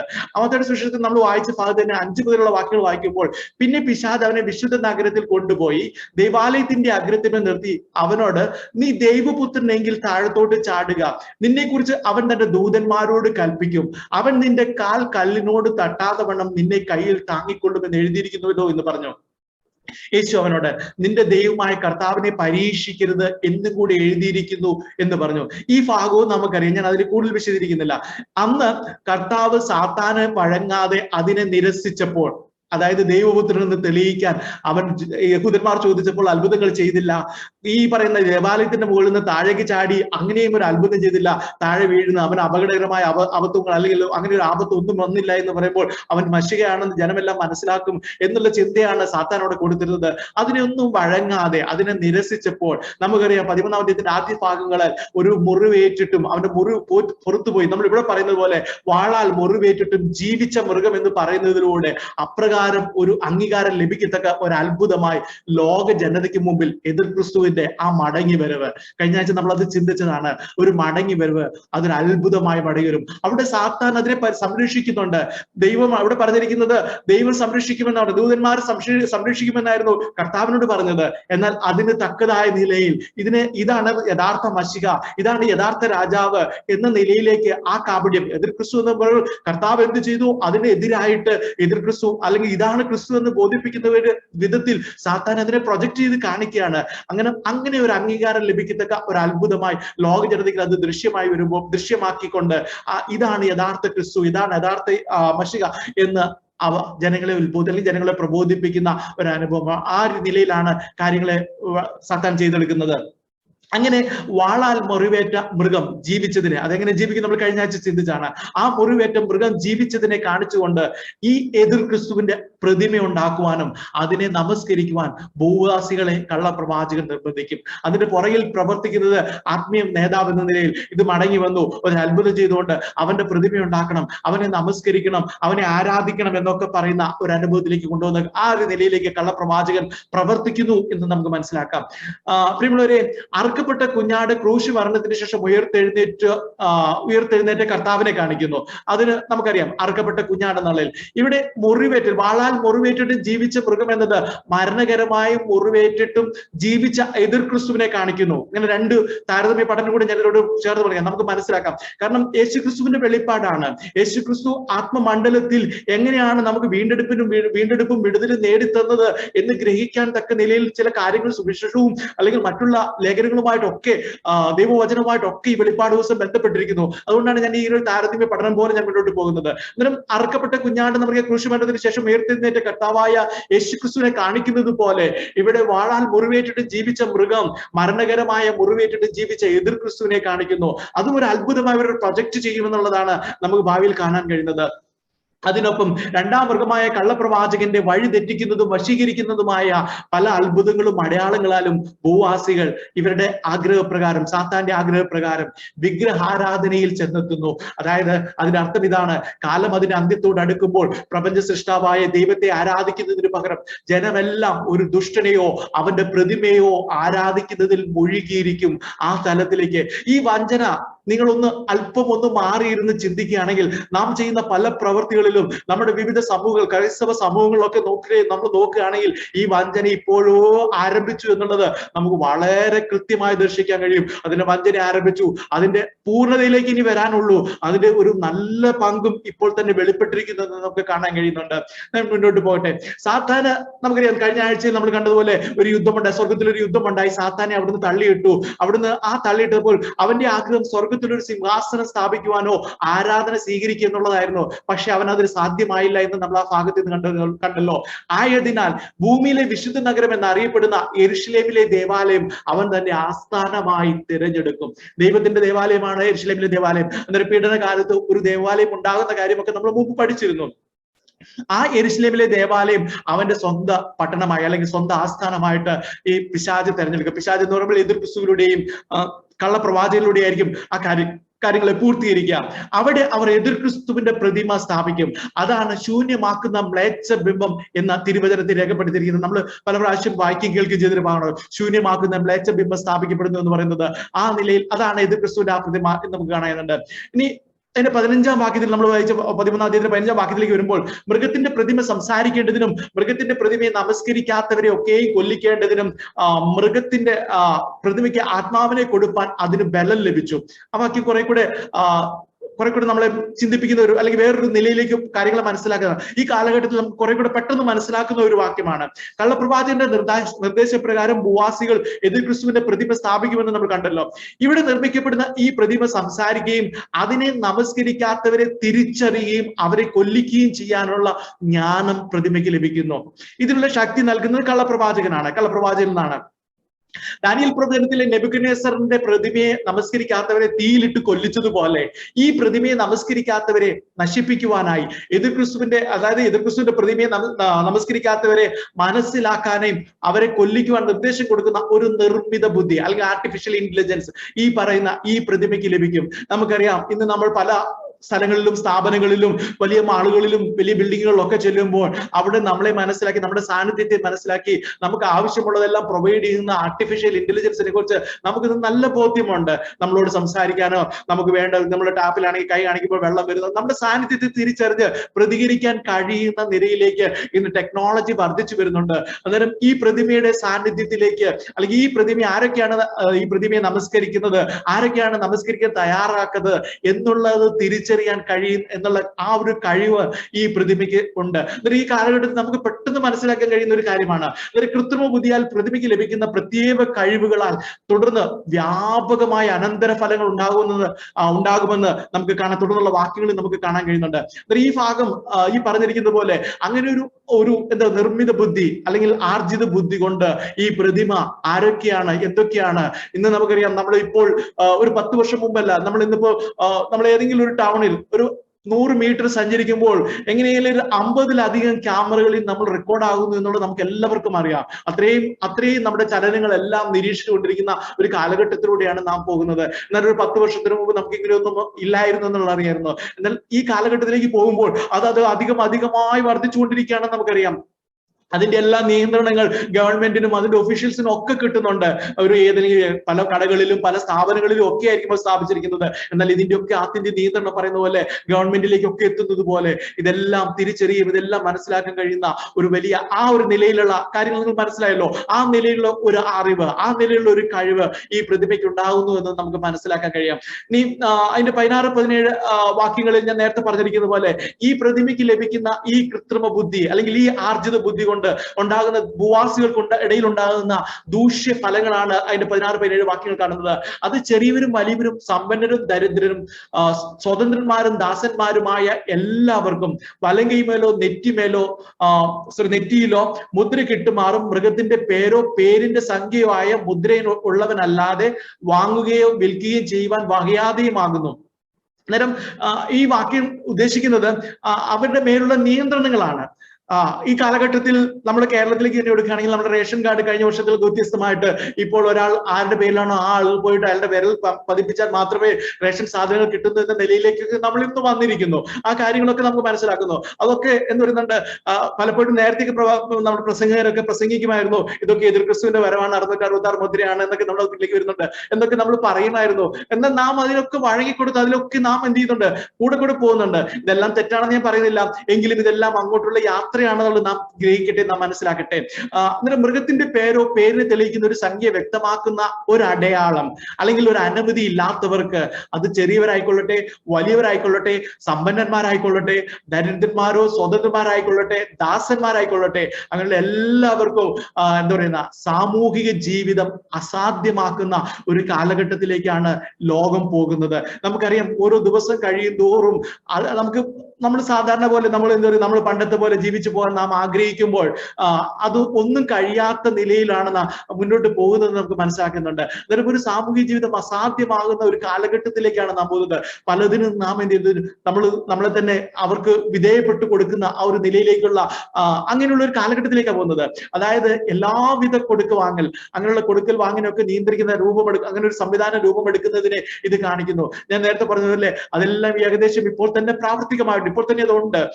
അതുപോലെ തന്നെ നമുക്ക് രാഷ്ട്രങ്ങളുടെ മേലുള്ള സാമ്പത്തിക ഉപരോധം, ഇതൊക്കെ നമ്മൾ ഈ ഇടയിലൊക്കെ റഷ്യയുടെ മേലുള്ള സാമ്പത്തിക ഉപരോധത്തെ കണ്ടു, അവരുടെ കറൻസി ഒക്കെ താഴെ പോകുന്നതൊക്കെ കണ്ടു. അന്നേരം അതൊരു വലിയ സൈനിക നടപടിയേക്കാളൊക്കെ കഠിനമാണ്. അന്നേരം ഈ രീതിയിലുള്ള നിർമ്മിത ബുദ്ധി കൊണ്ടുള്ള ഇങ്ങനെയുള്ള ഇലക്ട്രോണിക് നിയന്ത്രണങ്ങൾ കൊണ്ട് തന്നെ വലിയ നിയന്ത്രണങ്ങൾ വരുത്താൻ കഴിയുമെന്നുള്ളത് നമുക്കിന്നറിയാം. ഈ നിയന്ത്രണങ്ങളുടെ എല്ലാവിധ നടത്തിപ്പും ചുമതലയും എതിർ ക്രിസ്തു ഏറ്റെടുക്കും എന്ന് മനസ്സിലാക്കാം. ഏതെങ്കിലും 1-2 രാജ്യങ്ങളുടെ മേൽ അവരായിരിക്കും സകല നിയന്ത്രണങ്ങളും ഏറ്റെടുക്കുന്നത്, അല്ലെങ്കിൽ അവരായിരിക്കും അത് നടത്തുന്നത്. അന്ത്യകാലത്ത് ഭൂവാസികളുടെ മേൽ ഇടുന്ന മൃഗമുദ്ര പെട്ടെന്ന് കാണത്തക്ക വിധം ആധുനിക സാങ്കേതിക വിദ്യയുടെ സഹായത്തോടെ തൊലിപ്പുറത്ത് രേഖപ്പെടുത്തുന്നതുമായ ഒരു അടയാളമായിരിക്കും. അത് പതിക്കുന്നത് വലങ്കൈമേലോ നെറ്റിമേലോ ആയിരിക്കും. സകല മനുഷ്യന്റെയും നിയന്ത്രണം എതിർ ക്രിസ്തു ഏറ്റെടുക്കുന്നതിനെ കാണിക്കുന്നതാണ് ആ മുദ്രയിലൂടെ, അല്ലെങ്കിൽ അവരുടെ മുദ്ര അങ്ങനെയുള്ളത് അതിടുന്നതിലൂടെ അത് സംഭവിക്കുന്നത്.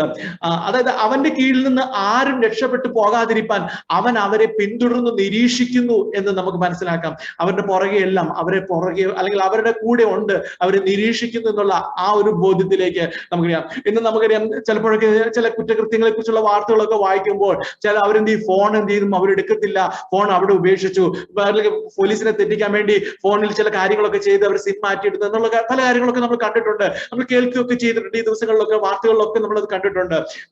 അതൊക്കെ എന്ന് പറയുമ്പോൾ അന്നേരം നമുക്ക് എല്ലാവർക്കും ബോധ്യമുണ്ട്, നമ്മളെല്ലാവരും നിരീക്ഷിക്കപ്പെടുന്നുണ്ടെന്നുള്ളത് എല്ലാവർക്കും അറിയുന്നുണ്ട്. അന്നേരം ഈ എതിർ ക്രിസ്തുവിന്റെ ഈ പറയുന്ന മുദ്രയിലൂടെ എല്ലാവരും അവന്റെ നിരീക്ഷണത്തിലായിരുന്നു എന്നുള്ളത് മനസ്സിലാക്കാം. കൂടാതെ ഈ മുദ്ര ഏൽക്കുവാൻ സമ്മതിക്കുന്നവർ മൃഗത്തിന്റെ അല്ലെങ്കിൽ എതിർ ക്രിസ്തുവിന്റെ ആരാധകരായി മാറുന്നുണ്ട്.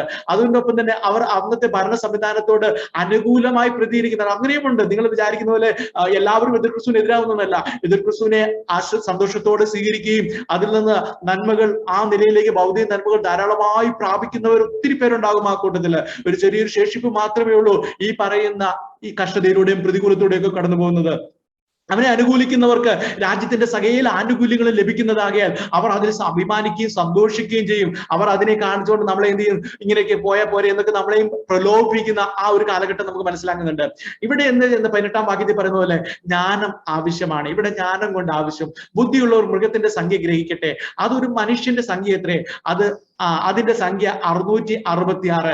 നമുക്കറിയാം, ഈ 666 വെളിപ്പാട് പുസ്തകം എന്ന് കേൾക്കുമ്പോൾ തന്നെ നമുക്ക് എല്ലാം ആദ്യം മുതലേ നമ്മുടെ മനസ്സിലുള്ള ഒരു സംഖ്യയാണ് 666. എന്തെങ്കിലും ഒരു പുതിയ സംവിധാനങ്ങൾ വരുമ്പോഴത്തേക്കും, ഈവൻ കോവിഡ് വന്നപ്പോൾ പോലും നമ്മൾ പറഞ്ഞു 666 തുടക്കമാണ്. എന്നിട്ട് എപ്പോഴും നമ്മുടെ മനസ്സിൽ ഒരു ഭീതി പോലെ കിടക്കുന്ന ഒരു സംഖ്യയാണ് 666 എന്നുള്ളത്.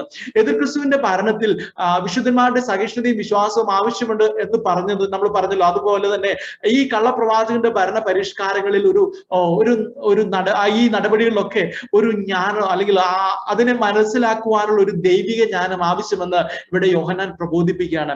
നമ്മളൊരു മുദ്ര ഏൽക്കാതെ എതിർ ക്രിസ്തുവിന്റെ പീഡനങ്ങളിലൂടെയും സാമ്പത്തിക ഉപരോധങ്ങളിലൂടെയും കടന്നു പോകുന്ന വിശുദ്ധന്മാർ ദൈവിക ജ്ഞാനത്തിൽ നിറഞ്ഞ് ജീവിക്കേണ്ടതാണെന്ന് ഈ വേദഭാഗം നമ്മളെ ഓർമ്മിപ്പിക്കുന്നു. പ്രലോഭനങ്ങളും പീഡനങ്ങളും ഒക്കെ താൽക്കാലികമാണ്. അത് ഇന്നും സത്യമാണ്, കഴിഞ്ഞ കാലങ്ങളിലും സത്യമാണ്.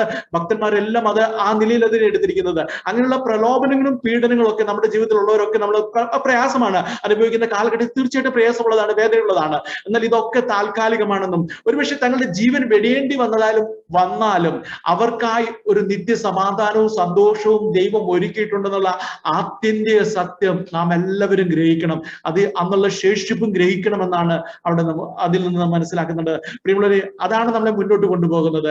അതാണ് നമ്മുടെ ക്രിസ്തീയത്തെ ചില പ്രയാസങ്ങൾ വരുമ്പോൾ, നമ്മുടെ പ്രിയപ്പെട്ടവരൊക്കെ എതിർക്കുമ്പോൾ, ഒറ്റപ്പെടുത്തുമ്പോൾ, ഒറ്റയ്ക്കായിത്തീരുമ്പോൾ, ആരുമില്ല എന്നുള്ള തോന്നുന്ന അത്രയും വലിയ ഏകാന്തതയും സങ്കടങ്ങളും ഒക്കെ തോന്നുമ്പോൾ പിന്നെയും പിടിച്ച് മുന്നോട്ട് പോകാൻ നമ്മളെ ധൈര്യപ്പെടുത്തുന്നത് നമുക്കായി ഒരുക്കി വെച്ചിരിക്കുന്ന ഒരു നിത്യത, അതിനെ കണ്ടുകൊണ്ട് മാത്രമാണ്, ആ സമാധാനത്തെ, ആ സന്തോഷത്തെ കണ്ടുകൊണ്ട് മാത്രമാണ് നമ്മൾ മുന്നോട്ട് പോകുന്നത്.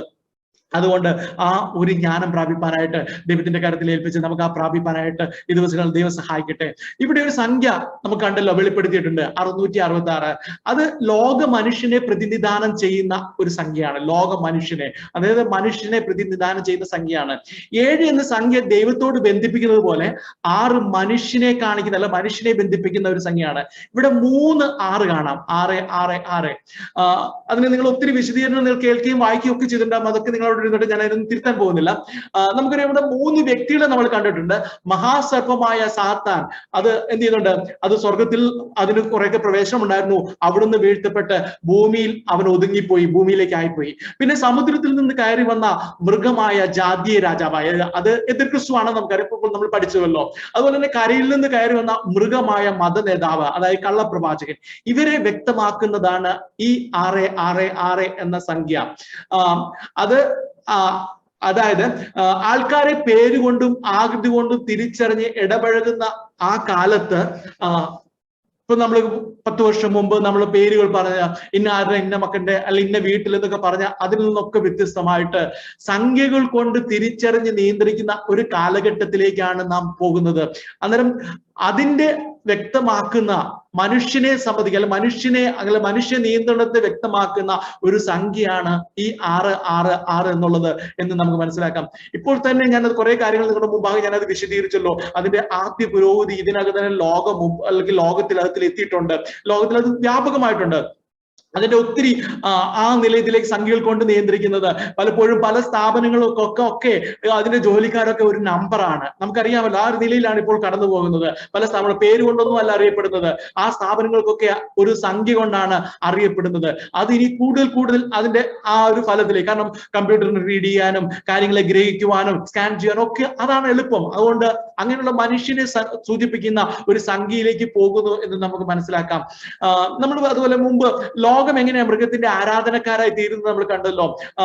അത് ഞാനത് ഈ ചാപ്റ്റർ ഒന്ന് കൺക്ലൂഡ് ചെയ്തിട്ട് നമ്മൾ അടുത്തതിലേക്ക് പോകണം. ഒന്നാമത് എതിർ ക്രിസ്തു എന്ന ലോക നേതാവിന്റെ രാഷ്ട്രീയ അധികാരവും സൈന്യബലവും പ്രാപിക്കുന്നത് നമ്മൾ 4-ാം വാക്യത്തിൽ കണ്ടിരുന്നു. തുടർന്ന് കള്ളപ്രവാചകൻ, അതായത് കരയിൽ നിന്ന് കയറുന്ന മൃഗത്തിന്റെ നേതൃത്വത്തിൽ വഞ്ചനപരമായ അത്ഭുതങ്ങൾ, അങ്ങനെയാണ് ഈ പിശാചിന്റെ അടുക്കലേക്ക് കടന്നു വരുന്നത്. പിന്നീട് സാമ്പത്തിക ഞെരുക്കം, ഒന്നുകിൽ മൃഗത്തെ ആരാധിക്കുക അല്ലെങ്കിൽ കൊടും വിശപ്പ് സഹിക്കുക എന്നുള്ള ഈ നിലയിലുള്ള അതിലൊന്ന് തെരഞ്ഞെടുക്കുക എന്നുള്ള ആ ഓപ്ഷൻസ് മനുഷ്യന് മുമ്പാകെ വെച്ചിട്ട് മനുഷ്യന്റെ പ്രാണനെ പരീക്ഷിക്കുന്ന ഒരു സമയമായിരിക്കും ആ കാലഘട്ടം. അതിന്റെ മധ്യേ 666 എന്ന് പറയുന്നത് മനുഷ്യന്റെ സംഖ്യയാണെന്ന് ഞാൻ പറഞ്ഞല്ലോ.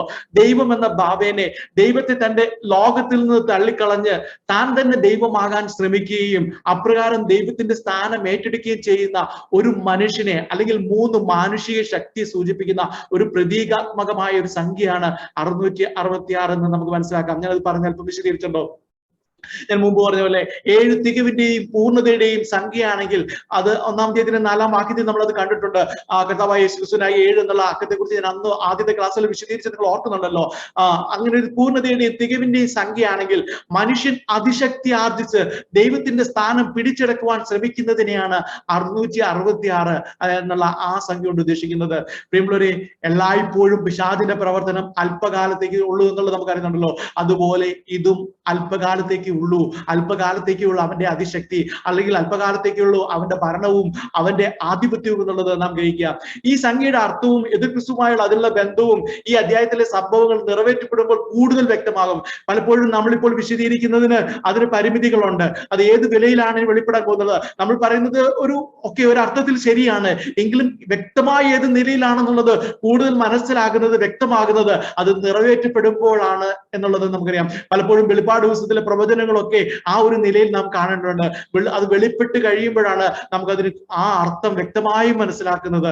ബാക്കിയുള്ളതൊക്കെ നമ്മൾ ഇങ്ങനെ ചില അഭിപ്രായങ്ങളുടെ കാര്യങ്ങളിലൊക്കെ മുന്നോട്ട് പോകാനേ കഴിയുള്ളൂ. ഇനി മുന്നോട്ട് പോട്ടെ. ഞാൻ അവനെ ചെറുത്ത് നിൽപ്പാൻ വിശ്വാസികൾ അല്ലെങ്കിൽ ശേഷിപ്പുള്ള വിശുദ്ധഗണം അറിയേണ്ടതും ആ കാലത്ത് അറിയാം. അത് വെളിപ്പെട്ട് വരുമ്പോൾ അതിന് ചെറുത്ത് നിൽക്കേണ്ടതായ ജ്ഞാനം പരിശുദ്ധാത്മാവ് അല്ലെങ്കിൽ ദൈവം അവർക്ക് നൽകുമെന്ന് നമുക്ക് മനസ്സിലാക്കാം. ആ ഒരു ജ്ഞാനം അവർ പ്രാപിക്കുന്നു എന്നുള്ളത് നമ്മൾ കണ്ടല്ലോ. നമ്മൾ സാമ്പത്തികമായും മനഃശാസ്ത്രപരമായും രാഷ്ട്രീയമായും അതുപോലെ മതപരമായും മൃഗത്തിന്റെ ആഗമനത്തിനായി രംഗമൊരുക്കുന്ന അനേക ശക്തികൾ ഇന്ന് ലോകത്തിലുണ്ട്. അതിനു വേണ്ടിയായിട്ട് ഒരുങ്ങുന്നത് സാമ്പത്തിക മേഖലകൾ, അതെല്ലാം ഞാൻ അതിനെ കൂടുതൽ വിശദീകരിച്ച് നമുക്കറിയാം. അതെല്ലാം സാമ്പത്തികമായിട്ട് അതെല്ലാം ഒരു നിയന്ത്രണത്തിലേക്ക് വരുന്നു. മനഃശാസ്ത്രപരമായിട്ട് രാഷ്ട്രീയമായിട്ട് ഇന്നത്തെ 10 വർഷങ്ങൾക്ക് മുമ്പുള്ള ആ സ്വാതന്ത്ര്യമൊന്നും ഇന്ന് നമുക്കില്ല. രാഷ്ട്രീയ നേതൃത്വങ്ങൾ, അതിന്റെ സ്വാതന്ത്ര്യങ്ങൾ, ഭരണത്തിലിരിക്കുന്നവർ അതിനെ അടിച്ചമർത്തി അവർ നേതൃത്വം അല്ലെങ്കിൽ അതിന്റെ അധികാരങ്ങൾ ഏറ്റെടുക്കുന്നു ഒക്കെ നമുക്ക് കാണാൻ കഴിയുന്നുണ്ട്. അതിനാൽ ഇതൊക്കെ വെളിപ്പെട്ട് വരുമ്പോൾ നമുക്ക് നമ്മെ തന്നെ സൂക്ഷിക്കുവാനുള്ള ചില സൂചനകളാണ് ഇത് നൽകുന്നതെന്ന് നമുക്ക് ഗ്രഹിക്കാൻ, നമുക്ക് മനസ്സിലാക്കാം. ഞാൻ ഒന്നുകൊണ്ട് ബാക്കിയോട് 14-ാം അധ്യായത്തിൽ ഒന്നുകൂടെ കടന്നത് നമുക്ക് ഒന്നുകൊണ്ട് ബാക്കിയോട് ചിന്തിച്ചിട്ട് നമുക്ക് ഇന്ന് രാത്രിയിലെ മീറ്റിംഗ് കൺക്ലൂഡ് ചെയ്യാം. ഇനി 14-ാം അധ്യായത്തിൽ നമുക്ക് 1 മുതൽ 5 വരെയുള്ള വാക്യങ്ങളിൽ സിയോൻ മലയിൽ കുഞ്ഞാടിന്റെ കൂടെ പ്രത്യക്ഷമാകുന്ന 144,000 പേരെ വിവരിക്കുന്ന മറ്റൊരു ദർശനം നമുക്ക് കാണാൻ കഴിയുന്നുണ്ട്. ഇവിടെ ആദ്യമായി കാണുന്നത് സിയോൻ മല. സിയോൻ മലയെ കുറിച്ച് 2 വിധ അഭിപ്രായങ്ങളുണ്ട്. ഇവിടെ ഒന്ന് സൂചിപ്പിക്കുന്നത് ഇപ്പോൾ ഇസ്രായേലിലുള്ള യെരുശലേമിനെ, അതിനെ സിയോൻ മല എന്ന് സൂചിപ്പിക്കാറുണ്ട്. അല്ലെങ്കിൽ അത് സ്വർഗീയ യെരുശലേമിനെയാണ് ഈ സിയോൻ മല എന്നുകൊണ്ട് ഉദ്ദേശിക്കുന്നത്. ഇനി ഭൗമിക യെരുശലേം അല്ലെങ്കിൽ ഇപ്പോൾ യെരുശലേമിൽ ഇസ്രായേലിലുള്ള യെരുശലേമിനെ ഉദ്ദേശിച്ചാണ് ഇവിടെ സിയോൻ മല എന്ന് ഉദ്ദേശിച്ചതെങ്കിൽ ഇവിടെയുള്ള ഈ ദൃശ്യം, അതായത് ക്രിസ്തുവും 144,000 പേർ എന്ന് പറയുമ്പോൾ ഭൂമിയിലേക്കുള്ള കർത്താവിന്റെ മടങ്ങിവരവിന് ശേഷമുള്ള ഒരു കാലത്തെ കുറിക്കുന്നതായിട്ട് നമുക്ക് മനസ്സിലാക്കാം. എന്നാൽ ഇത് സ്വർഗീയ യെരുശലേമിനെ സൂചിപ്പിക്കുന്ന ഒന്നാണെങ്കിൽ, സ്വർഗീയ യെരുശലേമാണ് ഈ സിയോൻ എന്ന് പറയുന്നത്, അങ്ങനെയാണ് സംഭവിക്കുന്നതെങ്കിൽ അതിന് മുമ്പ് നടക്കുന്ന ഒരു സംഭവമായിട്ട് നമുക്ക് മനസ്സിലാക്കുന്നുണ്ട്. ഇതിന്റെ 3-ാം വാക്യത്തിലുള്ള ചില സൂചനകളിലൂടെ ഇവിടെ പറയുന്ന സിയോൻ സ്വർഗീയ യെരുശലേമിനെ കാണിക്കുന്നതാണ് നമുക്ക് മനസ്സിലാക്കാൻ. നമുക്ക് അതിലേക്ക് കടന്നു വരുന്നുണ്ട്. അതായത് അതിനെ സ്വർഗീയ സിയോൻ ആണെന്നുള്ള, അല്ലെങ്കിൽ സ്വർഗീയ സിയോനെ കുറിച്ചുള്ള 1-2 വേദഭാഗങ്ങൾ നമ്മൾ ആദ്യം നമുക്ക് അതിന് മുമ്പ് കാണാം. എബ്രായ ലേഖനം 12-ാം അധ്യായത്തിന്റെ 22 മുതലുള്ള വാക്യങ്ങളിൽ വായിക്കുന്ന ഇങ്ങനെയാണ്: പിന്നെയോ സിയോൻ പർവ്വതത്തിനും ജീവനുള്ള ദൈവത്തിന്റെ നഗരമായ സ്വർഗീയ യെരുശലേമിനും അനേകായിരം ദൂതന്മാരുടെ സർവ്വസംഘത്തിനും സ്വർഗത്തിൽ പേരെഴുതിയിരിക്കുന്ന ആദ്യജാതന്മാരുടെ സഭയ്ക്കും. ആ ഭാഗം അങ്ങനെ പോകുന്നു. പ്രിയമുള്ളവരെ, അതിനിടയ്ക്കിലേക്കല്ലേ നിങ്ങൾ കടന്നു വന്നിരിക്കുന്ന ഭാഗം നമുക്കറിയാം. നമ്മൾ സ്ഥിരമായി വായിക്കുന്ന ഒരു വേദപ്രസംഗങ്ങളൊക്കെ കേൾക്കുക. അന്നേരം പഴയ നിയമ കാലത്തുണ്ടായിരുന്ന ആ സിനായ പർവ്വതത്തിലെ ആ പർവ്വതത്തിന്റെ അടുക്കിലേക്ക് വരുമ്പോൾ മോശ വരെ ഭയപ്പെടുന്ന ആ ഒരു അനുഭവത്തിൽ നിന്ന് ദൈവത്തിന്റെ സ്നേഹവും കാരുണ്യവും ദൈവത്തിന്റെ സാമീപ്യം അനുഭവിക്കുന്ന സ്വർഗ സിയോനെ കുറിച്ചാണ് എബ്രായ ലേഖനകാരൻ ആ വേദഭാഗങ്ങളിൽ വെളിപ്പെടുത്തുന്നത്. അതുപോലെ തന്നെ വെളിപ്പാട് ദിവസത്തിന്റെ 21-ാം അധ്യായത്തിന്റെ 2-ാം വാക്യത്തിൽ ഇങ്ങനെ പറയുന്നുണ്ട്: പുതിയ യെരുശലേം എന്ന വിശുദ്ധ നഗരം ഭർത്താവിനായി അലങ്കരിച്ചിട്ടുള്ള മണവാട്ടിയെ പോലെ ഒരുങ്ങി സ്വർഗത്തിൽ നിന്ന് ദൈവസന്നിധിയിൽ നിന്ന് തന്നെ ഇറങ്ങുന്നത് ഞാൻ കണ്ടു. അതിന്റെ 10-ാം വാക്യത്തിൽ ഇങ്ങനെ പറയുന്നുണ്ട്: അവൻ എന്നെ ആത്മവിവശതയിൽ ഉയർന്ന ഒരു വൻമലയിൽ കൊണ്ടുപോയി യെരുശലേം എന്ന വിശുദ്ധ നഗരം സ്വർഗത്തിൽ നിന്ന് ദൈവസന്നിധിയിൽ നിന്ന് ഇറങ്ങുന്ന, ദൈവസന്നിധിയിൽ നിന്ന് തന്നെ ദൈവതേജസ്സുള്ളതായി ഇറങ്ങുന്നത് കാണിച്ചു തന്നു. അന്നേരം ഇങ്ങനെ ഒരു സ്വർഗ സിയോൻ ഉണ്ട്. അന്നേരം വരുവാനുള്ള ലോകത്തിൽ അങ്ങനെ ആ ഒരു കാഴ്ചപ്പാടിൽ അതിന് സാമ്യമായ നിലയിൽ സിയോനെ വിശേഷിപ്പിച്ചിരിക്കുന്നു എന്ന് നമുക്ക് മനസ്സിലാക്കുന്നുണ്ട്. ഇവിടെ ഈ സിയോൻ മലയിൽ കർത്താവിനോടുകൂടെ കർത്താവിനോടുകൂടെ നിൽക്കുന്ന 144,000 പേരെ കുറിച്ച് നമുക്ക് കാണാൻ കഴിയുന്നുണ്ടല്ലോ. ഇവിടെ അതിന് 1 കാര്യം ഞാൻ പറഞ്ഞു തരട്ടെ. നമ്മൾ 12-ാം അധ്യായത്തിൽ ഇസ്രായേലിൽ ശേഷിപ്പുള്ളവരോട് പിശാച് യുദ്ധത്തിനായി പുറപ്പെട്ട് കടൽപ്പുറത്ത് മണലിന്മേൽ നിന്നു എന്ന് നമുക്ക് കണ്ടിട്ടുണ്ട്. നമ്മൾ ആ ഭാഗം വായിച്ചിട്ടുണ്ട്. അന്നേരം കടൽപ്പുറത്തെ മണൽ എപ്പോഴും എന്ത് ചെയ്യുന്നുണ്ട്? മണൽപ്പുറത്ത് വീട് പണിതിനെ കുറിച്ചൊക്കെയുള്ള ആ ഉപമകളും കർത്താവ് പറഞ്ഞ ആ കാര്യങ്ങളൊക്കെ കുറിച്ചൊക്കെ നമുക്കറിയാമല്ലോ. അന്നേരം മണൽ സ്ഥിരതയില്ലായ്മയും ഉറപ്പില്ലായ്മയും കാണിക്കുമ്പോൾ ഉറപ്പിനെ വ്യക്തമാക്കുന്നതാണ് സിയോൻ മലയിൽ കർത്താവ് കൂടെയുള്ള ജനസമൂഹവും ഉറപ്പുള്ള സ്ഥലത്ത് നിൽക്കുന്നു. പിശാചും യുദ്ധത്തിനായി വരുന്ന പിശാചും കൂട്ടരും ഉറപ്പില്ലാത്ത അല്ലെങ്കിൽ സ്ഥിരതയില്ലാത്ത മണലിന്മേൽ നിൽക്കുന്ന ആ സമയത്ത് ഉറപ്പുള്ള സിയോൻ മലയിലാണ് പിശാചും കർത്താവും അതായത് കുഞ്ഞാടും ഈ 144,000 പേരും അവിടെ നിൽക്കുന്നതായിട്ട് കാണുന്നുണ്ട്. ഇവിടെ ഈ സ്വർഗീയ സിയോൻ പർവ്വതത്തിൽ കാണുന്ന 144,000 പേർ ആരാണെന്നതിനെ കുറിച്ച് നിരവധി അഭിപ്രായങ്ങളുണ്ട്. ചില ദുരുപദേശ സഭാ വിഭാഗങ്ങൾ അവരാണ് ഈ 144,000, ഞങ്ങളാണ് ഈ 144,000 എന്ന് പഠിപ്പിക്കുന്ന ഏകദേശം മൂന്നിലധികം ദുരുപദേശ സഭാ വിഭാഗങ്ങൾ നമ്മുടെ ചുറ്റുമൊക്കെ ഉണ്ട്. അവരാണ് ഈ 144,000, ആ 144,000 പേരെ എടുക്കപ്പെടുകയുള്ളൂ എന്ന രീതിയിലൊക്കെ അവർ പഠിപ്പിക്കാറുണ്ട്. എന്നാൽ ആ ചിന്തകളൊക്കെ നമുക്ക് അറിയാം എന്താന്നുള്ളത്. അതുകൊണ്ട് ഞാൻ അതിൽ കൂടുതൽ പോകുന്നില്ല. 7-ാം അധ്യായത്തിൽ കാണുന്ന ഇസ്രായേലിന്റെ നടുവിൽ നിന്ന് മുദ്രയിടപ്പെട്ട ഒരു 144,000 ആൾക്കാർ ഉള്ളത് നമ്മൾ പഠിച്ചിരുന്നല്ലോ. ഒരു കൂട്ടം വേദപണ്ഡിതാക്കൾ അഭിപ്രായപ്പെടുന്നത് അവിടെ കാണുന്ന 144,000 ആൾക്കാർ തന്നെയാണ് ഇവരെന്നും. കാരണം അവിടെയും ഇവിടെയും കൊടുത്തിരിക്കുന്ന കൃത്യമായ സംഖ്യ ആ 144,000 തന്നെ കൊടുത്തിരിക്കുന്നു, ഇവിടെ 144,000 തന്നെ കൊടുത്തിരിക്കുന്നു. ആ കൃത്യമായ സംഖ്യ കൊണ്ട് അത് തന്നെയാണ് ഇത് എന്ന് അവർ പഠിപ്പിക്കുന്നവരുണ്ട്. പക്ഷേ അവിടെ കൊടുത്തിരിക്കുന്ന ഒരു സംബോധന, ഭൂമിയിൽ നിന്നും വിലയ്ക്ക് വാങ്ങിയ എന്ന സംബോധന, അത് പുതിയ നിയമസഭയെയും കാണിക്കുന്നതാണ്. അന്നേരം അല്പം കൂടി കുറച്ചുകൂടി വ്യക്തമാകുന്ന അടുത്ത വാക്യങ്ങളിൽ വായിക്കുമ്പോൾ വിലയ്ക്ക് വാങ്ങിയവരെ കുറിച്ച് വാക്യമുള്ള ഭാഗത്ത് കാണുന്നുണ്ട്. അതിൽ 2-3 വാക്യം ഞാൻ വായിക്കട്ടെ. പെരുവെള്ളത്തിന്റെ ഇരച്ചിൽ പോലെയും വലിയൊരു ഇടമുഴക്കം പോലെയും സ്വർഗത്തിൽ നിന്ന് ഒരു കോശം കേട്ടു. ഞാൻ കേട്ട കോശം വൈണികമാർ വീണ മീട്ടുന്നത് പോലെയായിരുന്നു. അവർ സിംഹാസനത്തിനും 4 ജീവികൾക്കും മൂപ്പന്മാർക്കും മുമ്പാകെ ഒരു പുതിയ പാട്ട് പാടി. ഭൂമിയിൽ നിന്ന് വിലയ്ക്ക് വാങ്ങിയിരുന്ന 144,000 പേർക്കല്ലാതെ ആർക്കും ആ പാട്ട് പഠിപ്പാൻ കഴിയുന്നില്ല. അവിടെ കൊടുത്തിരിക്കുന്ന പദം ഭൂമിയിൽ നിന്ന് വിലയ്ക്ക് വാങ്ങിയിരുന്ന.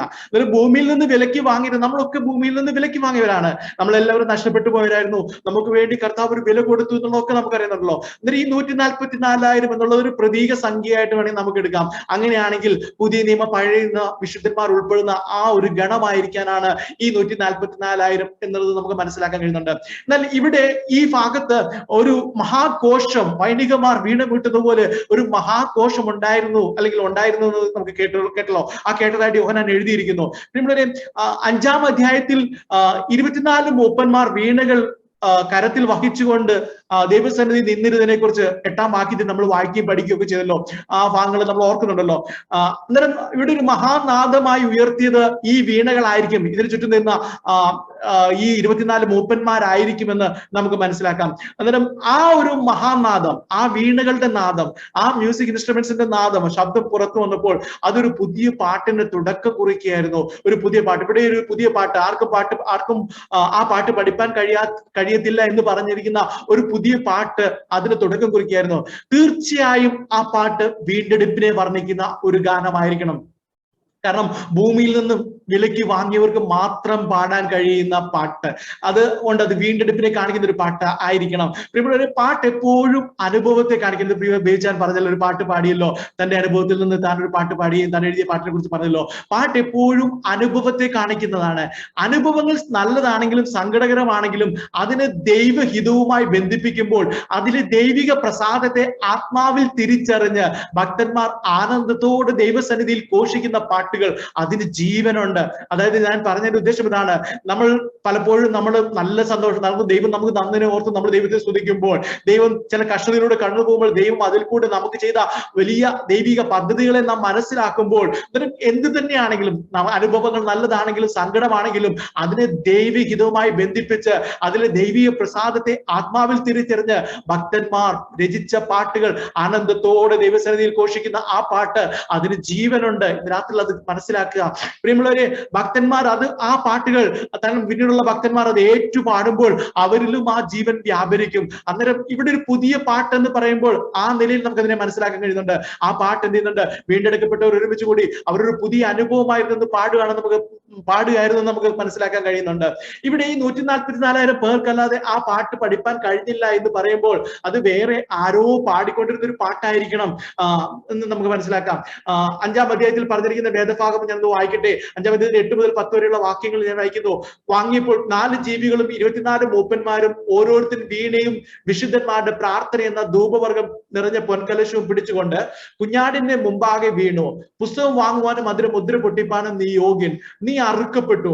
നിന്റെ രക്തം കൊണ്ട് സർവ്വഗോത്രത്തിലും ഭാഷയിലും വംശത്തിലും ജാതിയിൽ നിന്നുള്ളവരെ ദൈവത്തിനായി വിലയ്ക്ക് വാങ്ങി. ഞങ്ങളുടെ ദൈവത്തിന് അവരെ രാജ്യവും പുരോഹിതന്മാരും ആക്കി വെച്ചു. അവർ ഭൂമിയിൽ വാഴുന്നു എന്നോ ഒരു പുതിയ പാട്ട് അവർ പാടുന്നു. അന്നേരം ഇവിടെ ഒരു കാര്യം മനസ്സിലാക്കേണ്ടത്, പുതിയ പാട്ട് എന്നതിനെ ഞാൻ മുമ്പ് പറഞ്ഞ പോലെ ആരും കേട്ടിട്ടില്ലാത്തതോ അല്ലെങ്കിൽ പുതുതായി രൂപപ്പെടുത്തിയതോ ഇതുവരെ ആരും പാടാത്ത പാട്ടോ എന്ന നിലയിൽ കരുതണ്ട. അങ്ങനെയൊന്നും നാം മനസ്സിലാക്കണ്ട. നമുക്കറിയാം, കർത്താവായ യേശു ക്രിസ്തു ഈ ഭൂമിയിലേക്ക് വന്ന് തന്റെ ഭക്തന്മാരെ ചേർത്തെടുക്കുമ്പോൾ നമുക്കെല്ലാം രൂപാന്തരം പ്രാപിച്ച് ഒരു തേജസ്കരിക്കപ്പെട്ട ഒരു പുതിയ ശരീരത്തിൽ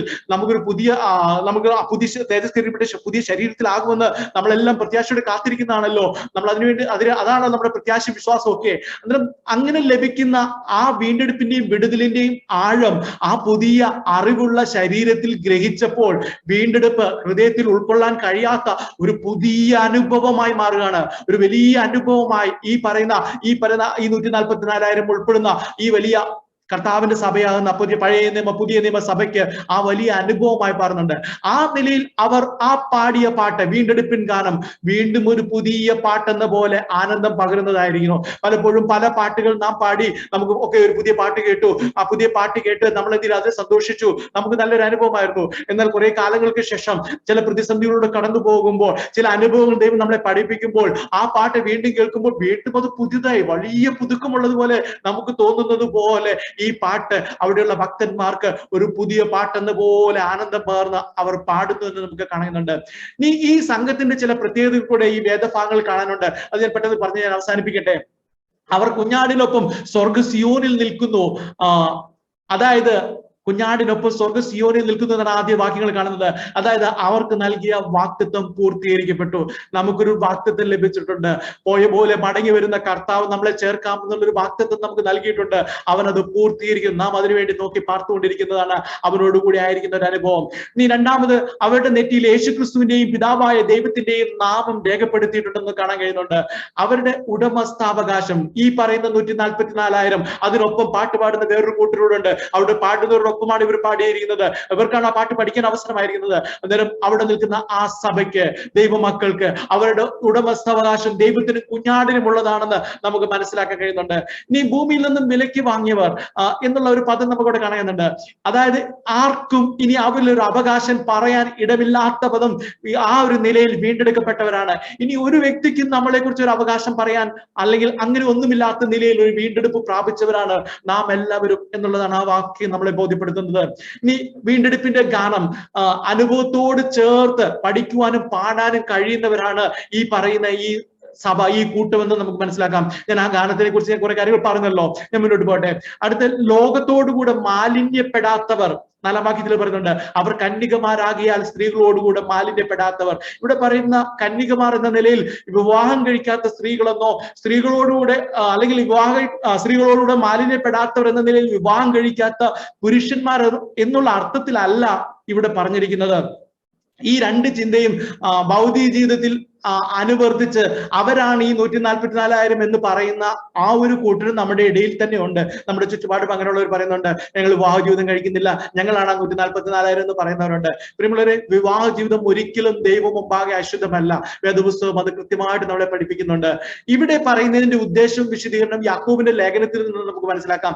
യാക്കോബിന്റെ ലേഖനം 4-ാം അധ്യായത്തിന്റെ 4-ാം വാക്യത്തിൽ ഇങ്ങനെ പറയുന്നത്, വ്യഭിചാരിണികളായുള്ളവരെ ലോക സ്നേഹം ദൈവത്തോട് ശത്രുത്വമാകുന്നു എന്ന് നിങ്ങൾ അറിയുന്നു ില്ലയോ?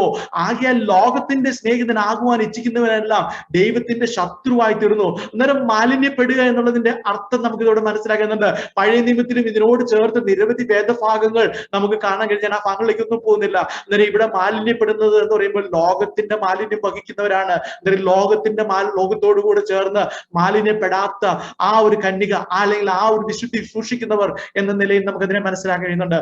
ഇനി 6-ാമതായിട്ട് നമ്മളിവിടെ കാണാൻ കഴിയുന്നത്, കുഞ്ഞാടിനെ എപ്പോഴും അനുഗമിക്കുന്ന ഒരു കൂട്ടം നമ്മളിവിടെ കാണാൻ കഴിയുന്നുണ്ട്. അതായത് തലവകയിൽ പറയുന്നത്, കുഞ്ഞാട് പോകുന്നിടത്തൊക്കെയും അവർ അവനെ അനുഗമിക്കുന്നു. നമ്മുടെ വാഴ്ത്തപ്പെട്ട കർത്താവ് നമുക്ക് വാഗ്ദത്തം ചെയ്ത നിത്യയുടെ ദർശനത്തിന് അല്ലെങ്കിൽ ആ അനുഭവത്തിന് കുറച്ചുകൂടെ വ്യക്തത നൽകുന്നതാണ് ഈ വേദഭാഗം. നമ്മളെ വീണ്ടെടുത്ത കർത്താവിന്റെ കൂടെയാണ് നമ്മുടെ നിത്യത. അത് തന്നെയാണ് നമ്മുടെ സ്വർഗീയ അനുഭവം. അതാണ് നമ്മുടെ സ്വർഗം. കർത്താവ് എവിടെയായിരിക്കുന്നോ അവിടെ ആയിരിക്കുന്നതാണ് നമ്മുടെ സ്വർഗം. അല്ലാതെ കർത്താവില്ലാത്തൊരു സ്വർഗത്തിലേക്കല്ല നാം പോകുന്നത്. അതായത് ഏത് സമയത്തും അവന്റെ കൂടെ ആയിരിക്കുക. അതിനുവേണ്ടിയാണ് നമ്മളെ ഓരോരുത്തരെയും ലോക സ്ഥാപനത്തിന് മുമ്പേ തിരുഹിതത്തിന്റെ പ്രസാദപ്രകാരം തിരഞ്ഞെടുത്തത്. കർത്താവിനോട് കൂടെ ആയിരിക്കുമ്പോൾ നാം ഇവിടെ ആയിരിക്കുമ്പോൾ ആ നല്ല ഇടയനെ സേവിക്കുന്നവരാണ്, അനുഗമിക്കുന്നവരാണ്. ഇപ്പോൾ വായിച്ച ആ സന്ദർഭം ഒരുങ്ങി വരുമ്പോൾ അല്ലെങ്കിൽ നിത്യത പുലരുമ്പോൾ അവിടെയും നാം അവനെ അനുഗമിക്കും. അപ്പോൾ നാം അല്ലെങ്കിൽ ആ സന്ദർഭത്തിൽ അവന്റെ സാന്നിധ്യം പൂർണ്ണ തലത്തിൽ ആസ്വദിച്ച് അവരോട് കൂടെ ആയിരിക്കും. ഇപ്പോൾ ഇവിടെ അല്ലെങ്കിൽ ഇപ്പോൾ ഇവിടെ കർത്താവിനെ അനുഗമിക്കാത്തവർ അവിടെയും കർത്താവിനെ അനുഗമിക്കാൻ അവർക്ക് ഭാഗ്യം ലഭിക്കത്തില്ല എന്ന് നമുക്ക് മനസ്സിലാക്കാം. അതിന്റെ അടുത്ത ഭാഗം പറയുന്നത് ഇങ്ങനെയാണ്: ദൈവത്തിനും കുഞ്ഞാടിനും ആദ്യഫലമായി വീണ്ടെടുക്കപ്പെട്ടവർ എന്നാണ് അടുത്ത ഇവരെ കുറിച്ചുള്ള വേറെ ഈ പറയുന്ന ഈ കൂട്ടത്തെ കുറിച്ചുള്ള ഒരു പ്രത്യേകത. ആദ്യഫലമായി ക്രിസ്തു വരുന്നതിന് മുമ്പ് ഇസ്രായേൽ ജനം ഒന്നടങ്കം ആദ്യഫലം എന്നാണ് വിശേഷിക്കപ്പെട്ടിരുന്നത്. അതായത് പഴയ നിയമത്തിൽ അത് യിരെമ്യാ പ്രവചനം 2-ാം മൂന്നാം വാക്യത്തിൽ കാണാൻ കഴിയുന്നുണ്ട്. ആ വാക്യം ഇങ്ങനെയാണ്: ഇസ്രായേൽ യഹോവയ്ക്ക് വിശുദ്ധവും അവന്റെ വിളവിന്റെ ആദ്യ ഫലവുമാകുന്നു. അവനെ തിന്നു കളയുന്നവരൊക്കെയും കുറ്റക്കാരായി തീരും. അവർക്ക് ദോഷം വന്നു ഭവിക്കും എന്നായിരുന്നു യഹോവയുടെ അരുളപ്പാട്. അന്നേരം ഇവിടെ ആദ്യഫലം എന്ന് പറയുന്നത് ഇസ്രായേൽ ജനത്തെ ഒന്നടങ്കം അങ്ങനെ അടച്ചിരിക്കുന്നത്. എന്നാൽ ക്രിസ്തു വന്നതിന് ശേഷം ഇപ്പോൾ വീണ്ടും ജനം പ്രാപിച്ചവരെല്ലാം ആദ്യഫലങ്ങളാണ്. യാക്കോബിന്റെ ലേഖനം 1-ാം വാക്യത്തിൽ നാം കാണുന്നുണ്ട്. ഇങ്ങനെ പറയുന്നത്, ആ വാക്യം ഇങ്ങനെയാണ് പറയുന്നത്: നാം അവന്റെ സൃഷ്ടികളിൽ ഒരുവിധം ആദ്യഫലമാകേണ്ടതിന് അവൻ തന്റെ ഇഷ്ടം ഹേതുവായി സത്യത്തിന്റെ വചനത്താൽ നമ്മെ ജനിപ്പിച്ചിരിക്കുന്നു എന്ന് നമുക്ക് കാണാൻ കഴിയുന്നുണ്ട്. ഇവിടെ ആദ്യഫലം എന്നുള്ളത് ഇനിയും വരുവാനുള്ള വലിയൊരു കൊയ്ത്തിനെയാണ് കാണിക്കുന്നത്. ഇനിയും വരുവാനുള്ള വലിയൊരു കൊയ്ത്തിനെയാണ് ആദ്യഫലങ്ങൾ അല്ലെങ്കിൽ ആദ്യഫലങ്ങൾ എപ്പോഴും സൂചിപ്പിക്കുന്നത് നമുക്ക് മനസ്സിലാക്കാം. ക്രിസ്തുവിന്റെ 1000 ആണ്ട് വാഴ്ചക്കാലത്തേക്കും തുടർന്നുള്ള നിത്യതയിലേക്കുമുള്ള അവന്റെ രാജ്യത്തിലേക്ക് കൂട്ടിച്ചേർക്കപ്പെടുന്ന വലിയൊരു ജനക്കൂട്ടത്തെ ആയിരിക്കും ഈ പറയുന്ന ആദ്യഫലം കൊണ്ട് സൂചിപ്പിക്കുന്നത് എന്ന് നമുക്ക് മനസ്സിലാക്കാം. ഇനി ഈ പറയുന്ന കൂട്ടത്തിന്റെ ഒരു സ്വഭാവങ്ങളോട് വിശദീകരിച്ചിട്ടുണ്ട്: ബോഷ്ക്ക് പറയാത്തവർ. അതായത് അവരിൽ ബോഷ്ക്ക് ഉണ്ടായിരുന്നില്ല എന്ന് നമുക്ക് കാണാൻ കഴിയുന്നുണ്ട്. ബോഷ്ക്ക് ഉണ്ടായിരുന്നില്ല. സങ്കീർത്തനം 15-ാം അധ്യായത്തിൽ യഹോവയുടെ കൂടാരങ്ങളിലും വിശുദ്ധ പർവ്വതത്തിലും പാർക്കുന്നവരുടെ സ്വഭാവം രേഖപ്പെടുത്തി ഉള്ളത് നമുക്കറിയാമല്ലോ. ഞാൻ ആ ഭാഗം വായിക്കുന്നില്ല, നമ്മുടെ സമയം മുന്നോട്ട് പോകുന്നത് കൊണ്ട്. അന്നേരം ആ നിലയിൽ ഉള്ള വിശുദ്ധി പ്രാപിക്കുന്നവരായിരിക്കും ഇവിടെ ഈ കൂട്ടരെന്ന് നമുക്ക് മനസ്സിലാക്കാം. ബോഷ്ക്ക് പറയാത്ത, കള്ളം പറയാത്ത ആ ആൾക്കാരായിരിക്കും ഈ കുഞ്ഞാടിനെ അനുഗമിക്കുന്നവർ എന്ന് നമുക്ക് കാണാം. പ്രിയരെ, ബോഷ്ക്ക് പറയുന്നവരുടെ ഓഹരി മറ്റൊരു സ്ഥലമായിരിക്കും. ദൈവം സത്യദൈവമാകിയാൽ ബോഷ്ക്ക് പറയുന്നത് ദൈവത്തിന് അങ്ങേയറ്റം വെറുപ്പാണെന്ന് നമുക്ക് മനസ്സിലാക്കാം. ഇനി അവിടെ 9-ാമായി ഈ പറയുന്ന കൂട്ടത്തിന്റെ പ്രത്യേകത പറഞ്ഞിരിക്കുന്നത് യാതൊരുവിധ കളങ്കവും ഇല്ലാത്തവർ. പ്രിയമുള്ളവരെ, നാം എല്ലാവരും കളങ്കമില്ലാത്തവർ ആകുന്നത് ക്രിസ്തുയേശുവിൽ വിശ്വസിച്ച് നീതീകരണം പ്രാപിക്കുന്നതിലൂടെയാണ്. ദൈവത്തിന്റെ നീതി നമുക്ക് കണക്കിടുന്നതിലൂടെയാണ് നാം നീതീകരിക്കപ്പെടുന്നത് അല്ലെങ്കിൽ കളങ്കമില്ലാത്തവരാകുന്നത്. പിശാചിന്റെയോ ലോകത്തിന്റെയോ പ്രലോഭനങ്ങളാകപ്പെട്ട് വിശുദ്ധി നഷ്ടപ്പെട്ടവരല്ല അന്ന് നെറ്റിയിൽ ദൈവത്തിന്റെയും കുഞ്ഞാടിന്റെയും നാമം അല്ലെങ്കിൽ മുദ്ര ധരിച്ച് അവനെ അനുഗമിക്കുന്നത്. പ്രിയമുള്ളവരെ, ആ ഒരു വലിയ പ്രത്യാശയും കാഴ്ചപ്പാടും ഇന്ന് നമ്മളെ നയിക്കട്ടെ. നാം അതിനായി ഒരുങ്ങട്ടെ. അതിനായി ദൈവകൃപയിൽ ആശ്രയിച്ചുകൊണ്ട് നമ്മെ ഭരമേൽപ്പിച്ച വിശ്വാസ ജീവിതം വിജയകരമായി പൂർത്തീകരിപ്പാൻ നമ്മളെ തന്നെ ഏൽപ്പിച്ചു കൊടുക്കാം. ഞാൻ ഇന്ന് അടുത്ത സമയം വൈകിയതുകൊണ്ട് ഞാൻ ഇവിടെ കൺക്ലൂഡ് ചെയ്യുന്നു. ഇന്ന് രാത്രിയിൽ കേട്ട ദൈവവചനത്തിന് മുമ്പാകെ നമ്മുടെ പ്രത്യാശ വർദ്ധിപ്പിക്കുവാൻ, ഒന്നുകൂടി ദൈവസന്നിധി നമുക്ക് നമ്മളെ തന്നെ സമർപ്പിക്കുവാൻ, വരും ദിവസങ്ങൾ കർത്താവ് ആഗ്രഹിക്കുന്നത് പോലെ ഒരു വലിയ ദൈവകൃപ പ്രാപിപ്പാൻ ദൈവം എല്ലാവരെയും സഹായിക്കുമാറാകട്ടെ. അതിനായി ഞാനും ആഗ്രഹിക്കുന്നു, അതിനായി പ്രാർത്ഥിക്കുന്നു. ഈ വചനങ്ങളായി കർത്താവ് നമ്മളെ അനുഗ്രഹിക്കുമാറാകട്ടെ. ആമേൻ.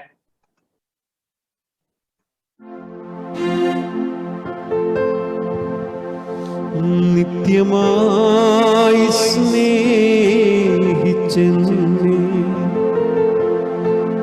തിരുനീണത്താൽ വീണ്ടെടുത്തു. ഉയിർത്തെന്നും ജീവിക്കുന്നു, മരണത്തെ ജയിച്ചവനാ. ഉയിർത്തെന്നും ജീവിക്കുന്നു, മരണത്തെ ജയിച്ചവനാ.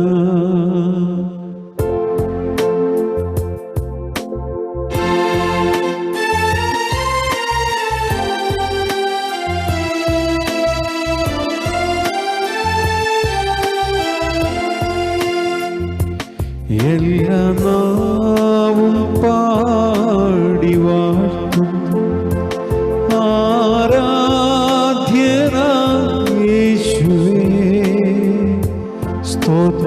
സ്തോത്രയാഗം അർപ്പിച്ചെന്നും അങ്ങേ വാഴ്ത്തി സ്തുതിച്ചിടുവേ.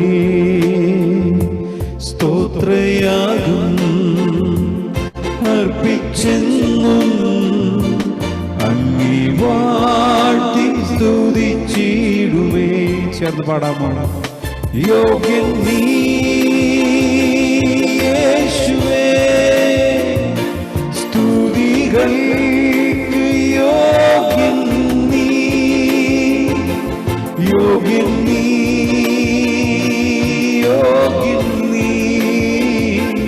ദൈവകുഞ്ഞാടേ നീ യോഗ്യൻ, യോഗ്യൻ നീ യേശുവേ, സ്തുതികൾക്ക് യോഗ്യൻ നീ,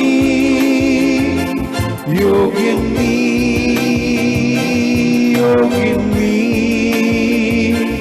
ദൈവകുഞ്ഞാടേ നീ യോഗ്യൻ,